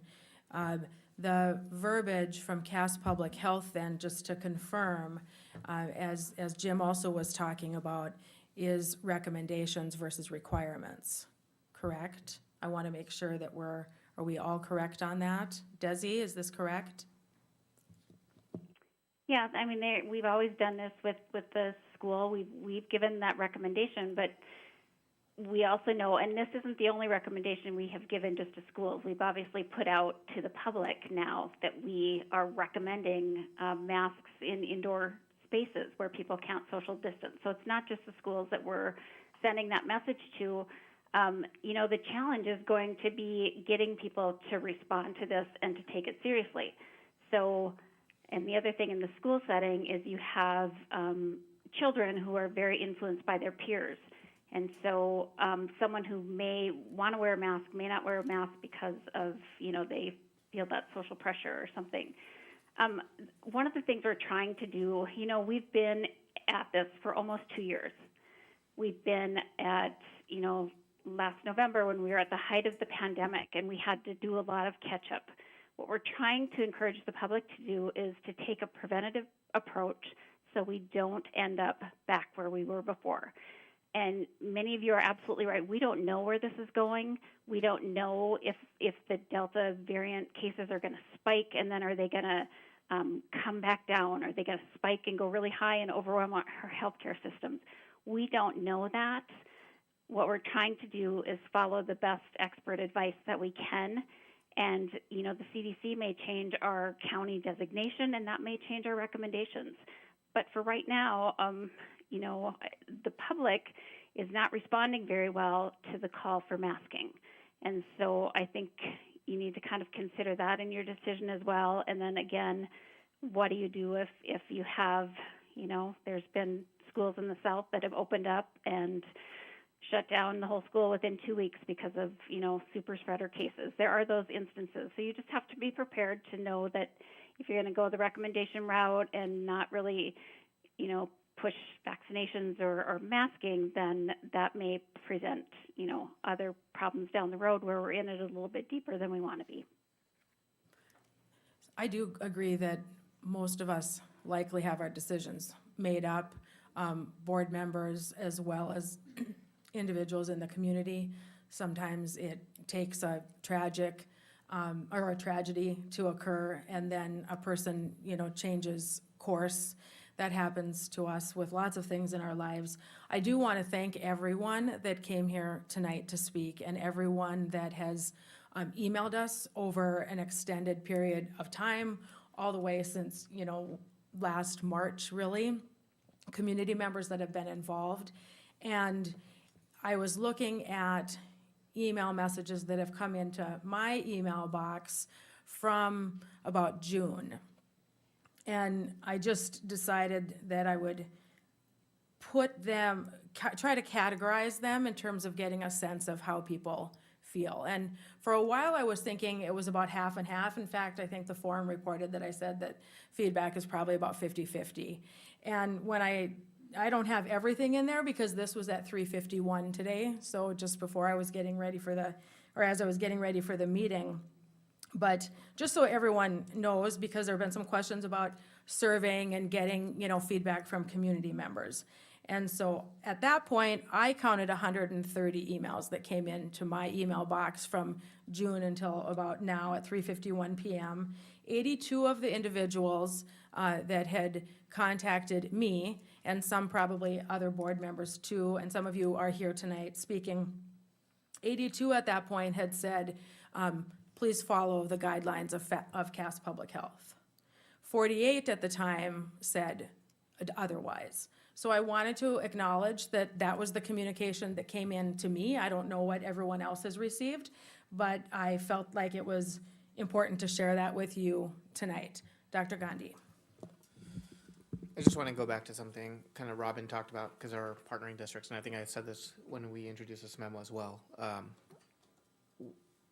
I'm trying to protect a process, and again, I shouldn't say I'm trying to protect. I believe it is the responsibility of the superintendent to protect the process that we've had in place, and if not, where does that decision making go? I think that was a question I asked earlier.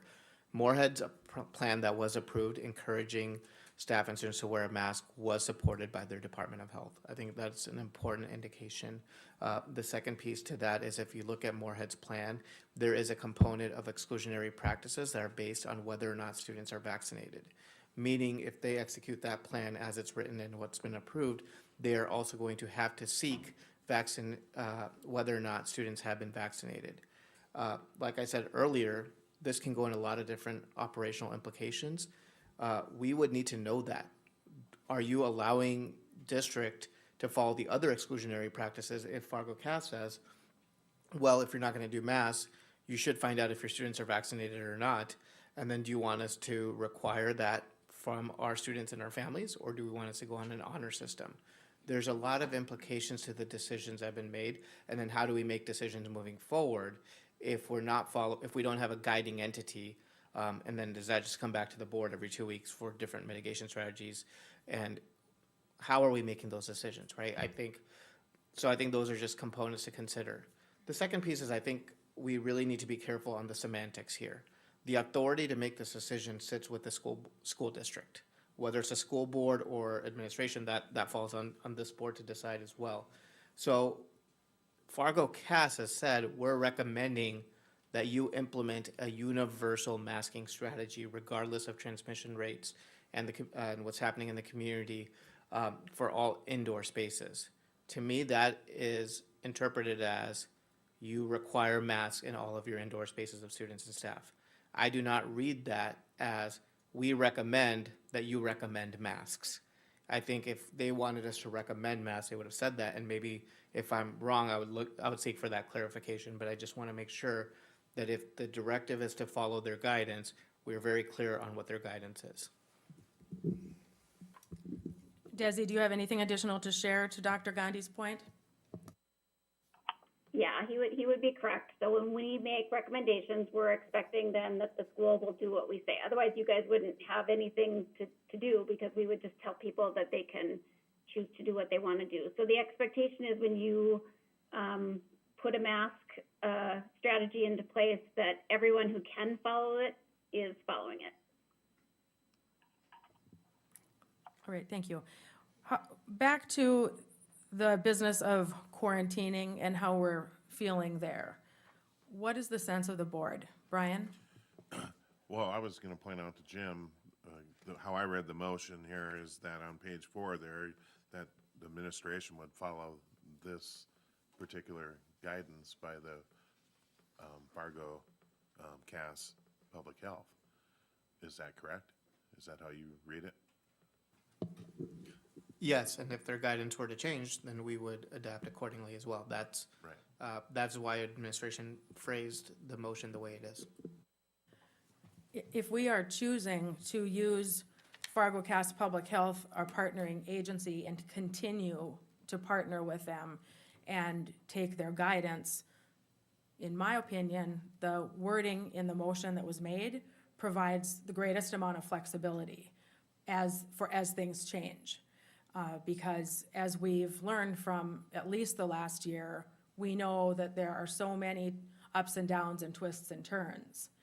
And I don't know if we want to, I'm happy to be at as many meetings as humanly possible, or as possible as we decide that need to be happening. However, I don't know how often what would be the determining factor for us to be coming back to be meeting as a board over and over again to then be giving administration new direction, which going back to us being elected officials and certainly being responsible for the decisions overall that the district makes, it is operational and administrative to put forward a plan like this.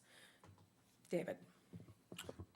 Dr. Gandhi, after what you just said, am I correct in assuming that if we pass this motion, the administration will be requiring masks of all staff and students in all indoor places? As long as that continues to be the recommendation from Fargo Cass Public Health, or if they continue to adhere or echo the CDC guidance, correct. And I believe, I don't want to speak on their behalf, but I think Desi mentioned that part of echoing the CDC guidance was because our numbers put us into that substantial category. So I'm not sure what would be the trigger or the threshold for them to change their guidance, but as long as that is, yes, you are approving a motion that would say that we're going to continue working with our partnering healthcare agency on this public health mitigation strategies that we need to use. And if they say, hey, conditions have changed, we no longer think that you need to vaccinate or mask all individuals, and we would change accordingly.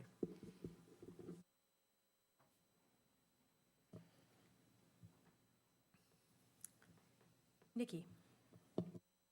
I've got some questions that I would like to ask those that have joined us this evening because they've been asked of me, of parents, and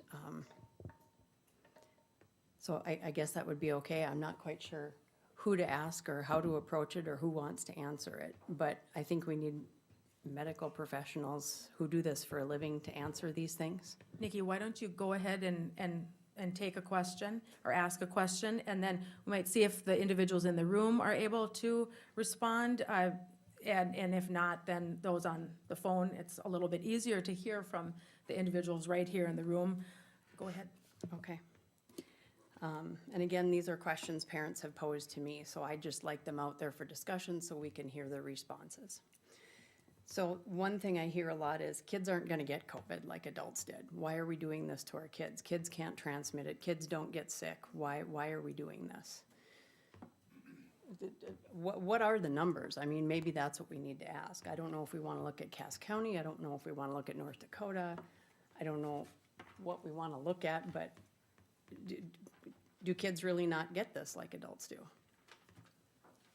I can try to answer that question if you'd like. Desi, Yeah. okay? Okay, go ahead, yeah, go ahead to the podium, if you would like. And if we need anyone else to participate in the answer, we can have that.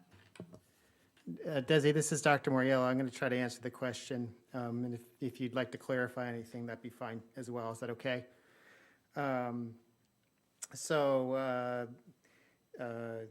In total of our cumulative positives, 17.79% of our cumulative positives in North Dakota have been persons less than 19 years of age.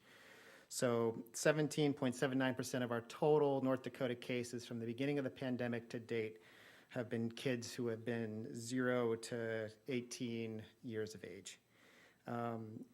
In terms of our active positives right now, 18.66% of those persons are kids age 0 to 18. And yesterday, the total percentage of our daily reported cases yesterday were kids 0 to 18. Kids can get this illness. They are very capable of spreading it to others. And they can become sick with it. And with this Delta variant, particularly since it's more prone to making everybody sicker, kids can be much sicker with it too. I work at a children's hospital. I have taken care of lots of sick kids with COVID. I hope that helps answer your question. Thank you for that. Is there any way to know, like, say, 12 and under? Because I'm concerned that when we have 18 and 19-year-olds lumped in, that could possibly impact college students. So this is Desi. I can kind of chime in with some of the Cass County and state statistics. So currently in the 6 to 11-year-olds, there's 36 active cases and 19 cases in the 12 to 14-year-olds that are across the state. So the age category with the most active cases in Cass County is the 30 to 39-year-olds, but we have cases in all age categories now. And so that has been a shift in this pandemic. Right, and also I looked at our Cass County numbers. It looks like last year we had quite a few kiddos in our Cass County school systems in K through 5 and 6 through 8 who had COVID in our school systems, quite a few. Okay, thank you for that. If I may continue? Sure. So a question comes around the Delta variant. The tests that we have now, because there was some discussion this summer around the CDC and are the tests effective? Can the Delta variant be deciphered from the regular variant, or what is the Lambda variant? Is that the original COVID? Is that something new? Are we dealing with 3 kinds? So coronaviruses are RNA viruses. RNA viruses are a little different from DNA viruses. They are more prone to mutation and it's inside their genetic codes, and so their RNA replication is relatively less faithful than DNA replication. So mutations in the in the RNA sequence are much more prone to occur, and that happens naturally. And what happens sometimes to the virus is if there's a potential mutation that sometimes makes the virus less fit or less capable of reproducing itself, and sometimes it makes it more fit and more capable of reproducing. And sometimes it also confers abilities to make people sick. We call that virulence. And what's happened with the Delta variant is it's picked up changes in its sequence which make it more fit in terms of much easier to replicate inside a human host and to be transmitted, and also has unfortunate characteristics where it makes it more capable of causing severe illness.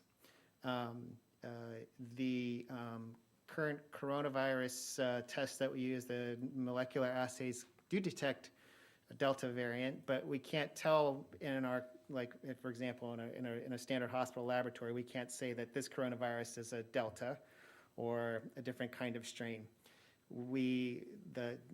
Those nuances are picked up by sequencing that's done on samples that are submitted to public health.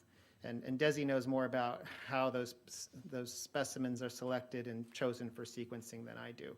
But that's, and then there's partnerships between all the public health departments and CDC, and it goes into which of those are sequenced, and then figuring out which ones become variants of interest or variants of concern, and so things like that. So Delta's special.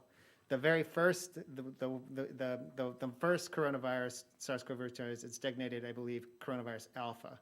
Okay. Coronavirus lambda is circulating in parts of the United States as well, and we're learning more about it right now. It could potentially be more virulent than Delta, but I don't know that we have enough data to say that yet or not. Okay, thank you. Desi, do you agree with all of that?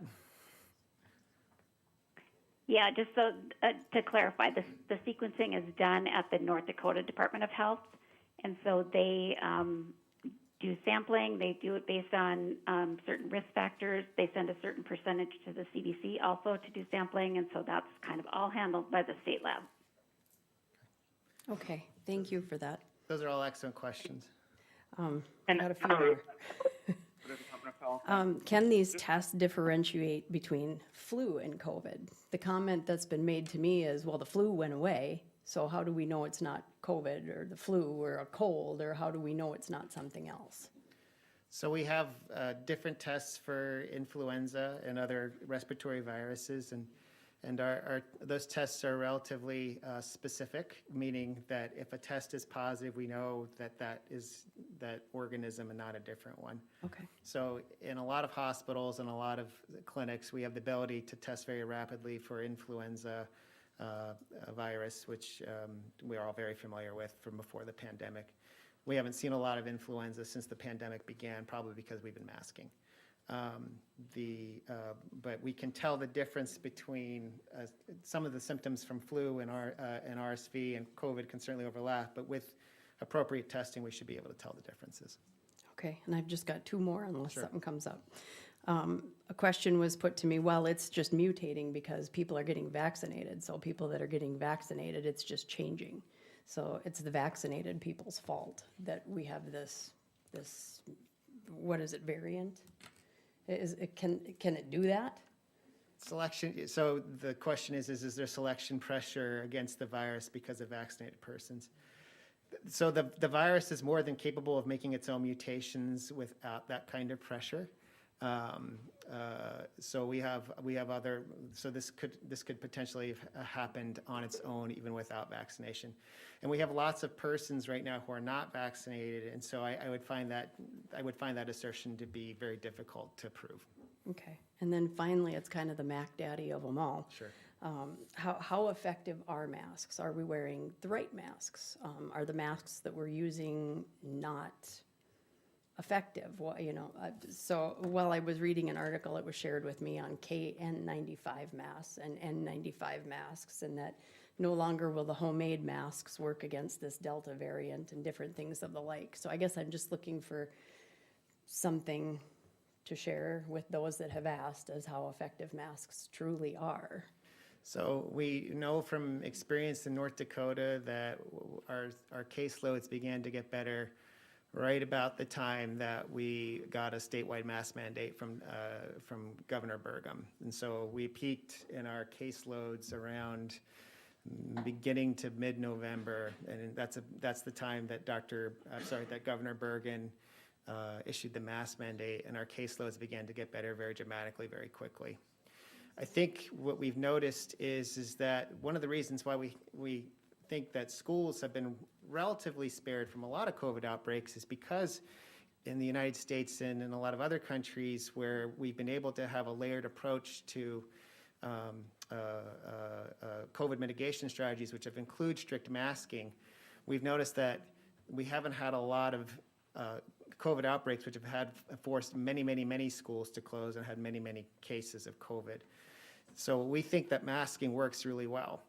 What the mask needs to be able to do right now is it needs to be one that covers the nose and the mouth and be form-fitting above the nose and below the chin. N95 masks aren't for our purposes aren't necessary in our situation right now for enlarged masking. And N95s are more appropriate for the hospital where we're going to be around persons who may have higher viral loads that are going to be in more generalized aerosolized places. So N95s are important for hospital care, certainly, but they may not necessarily be as important in the community. Okay, thank you for all that, for taking those questions. I was happy to ask them. Thank you very much. Thank you. Anyone else have questions, comments before we vote? Okay, again, the motion on the table is that basically it's reiterated in the memo supporting the guidelines that have been put forth through Fargo Cass Public Health. Dr. Gandhi? And I just want to verify one thing with Desi that's on the line as well. In working last year with Fargo Cass Public Health, there might be some things where Fargo Cass Public Health provides general guidance to the district, such as in this situation, but when it becomes to more specific operational questions that we have, they might defer to the field epidemiologist or someone from North Dakota Department of Health. So this recommendation would mean that we would take the guidance from Fargo Cass Public Health, but if they defer us to another agency, then we would follow their guidance as well. Anne Marie, it looks like we are ready to vote. Benson. No. Gullickson. Yes. Holden. Yes. Johnson. Yes. Brian Nelson. Yes. Robin Nelson. No. Newman. Yes. Paulson. No. President Knudsen. Yes, motion passes. On to item B, committee and liaison assignments, memo 20.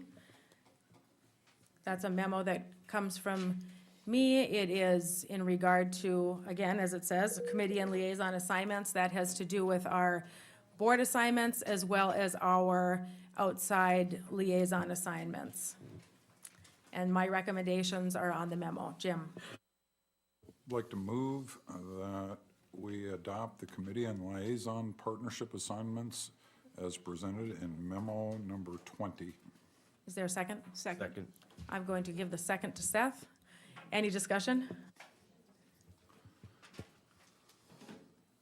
I don't see any indication for discussion. Anne Marie, please call the roll. One moment. While she's looking for that, President Knudsen, for those of us that will be assigned to new boards or commissions, if you'd be so kind as to share your schedules, I think that would be helpful in planning. Yes, there are a few that will be switched up, so, and then the organizations will be notified, either Anne Marie or I will visit about making that official notification. Gullickson. Yes. Holden. Yes. Johnson. Yes. Brian Nelson. Yes. Robin Nelson. Yes. Newman. Yes. Paulson. Yes. Benson. Yes. President Knudsen. Yes, motion passes. On to board reports, committee liaison and correspondence reports. Nikki, do you have anything to share? Just that CEA will continue its work and we'll meet next Tuesday morning, I believe, at 7:30 a.m. Okay, Brian? Nothing at this time. Robin? No, I will share this at the committee level when GAC meets next. All right, Jim?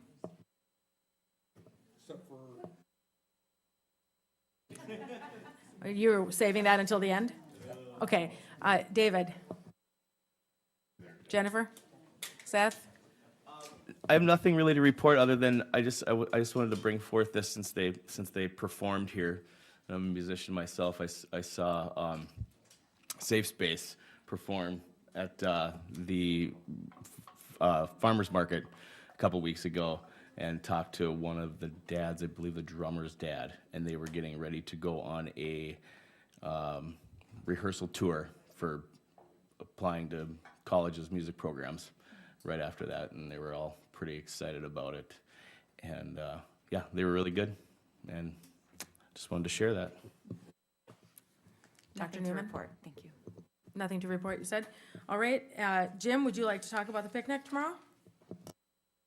Yeah, the picnic's tomorrow. There's still time to bring more door prizes. Just bring them right over to South High.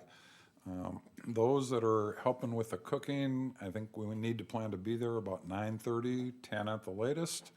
The rest that are coming to hopefully greet and meet people, please show up by 11, I'd say. I don't know what time we've anticipated people being there to eat. 11:30?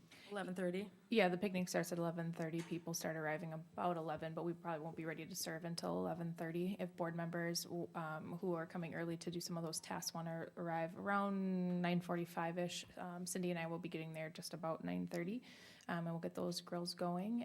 I told Jim beforehand, Nutrition Services has indicated that a 4-ounce chicken breast is hard to come by, so the chicken breast will be 6 ounces this year, so it'll be a little bit more grilling time for those chicken breasts.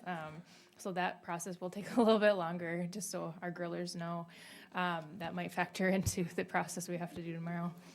Oh, people will be well-fed. That's important. All right. South side of South or north side? Anne Marie says park on either parking lot, so north or south. And then come to the commons, come to the cafeteria area, and that's where we'll be setting up and grilling kind of right off of that area. So we'll see you there.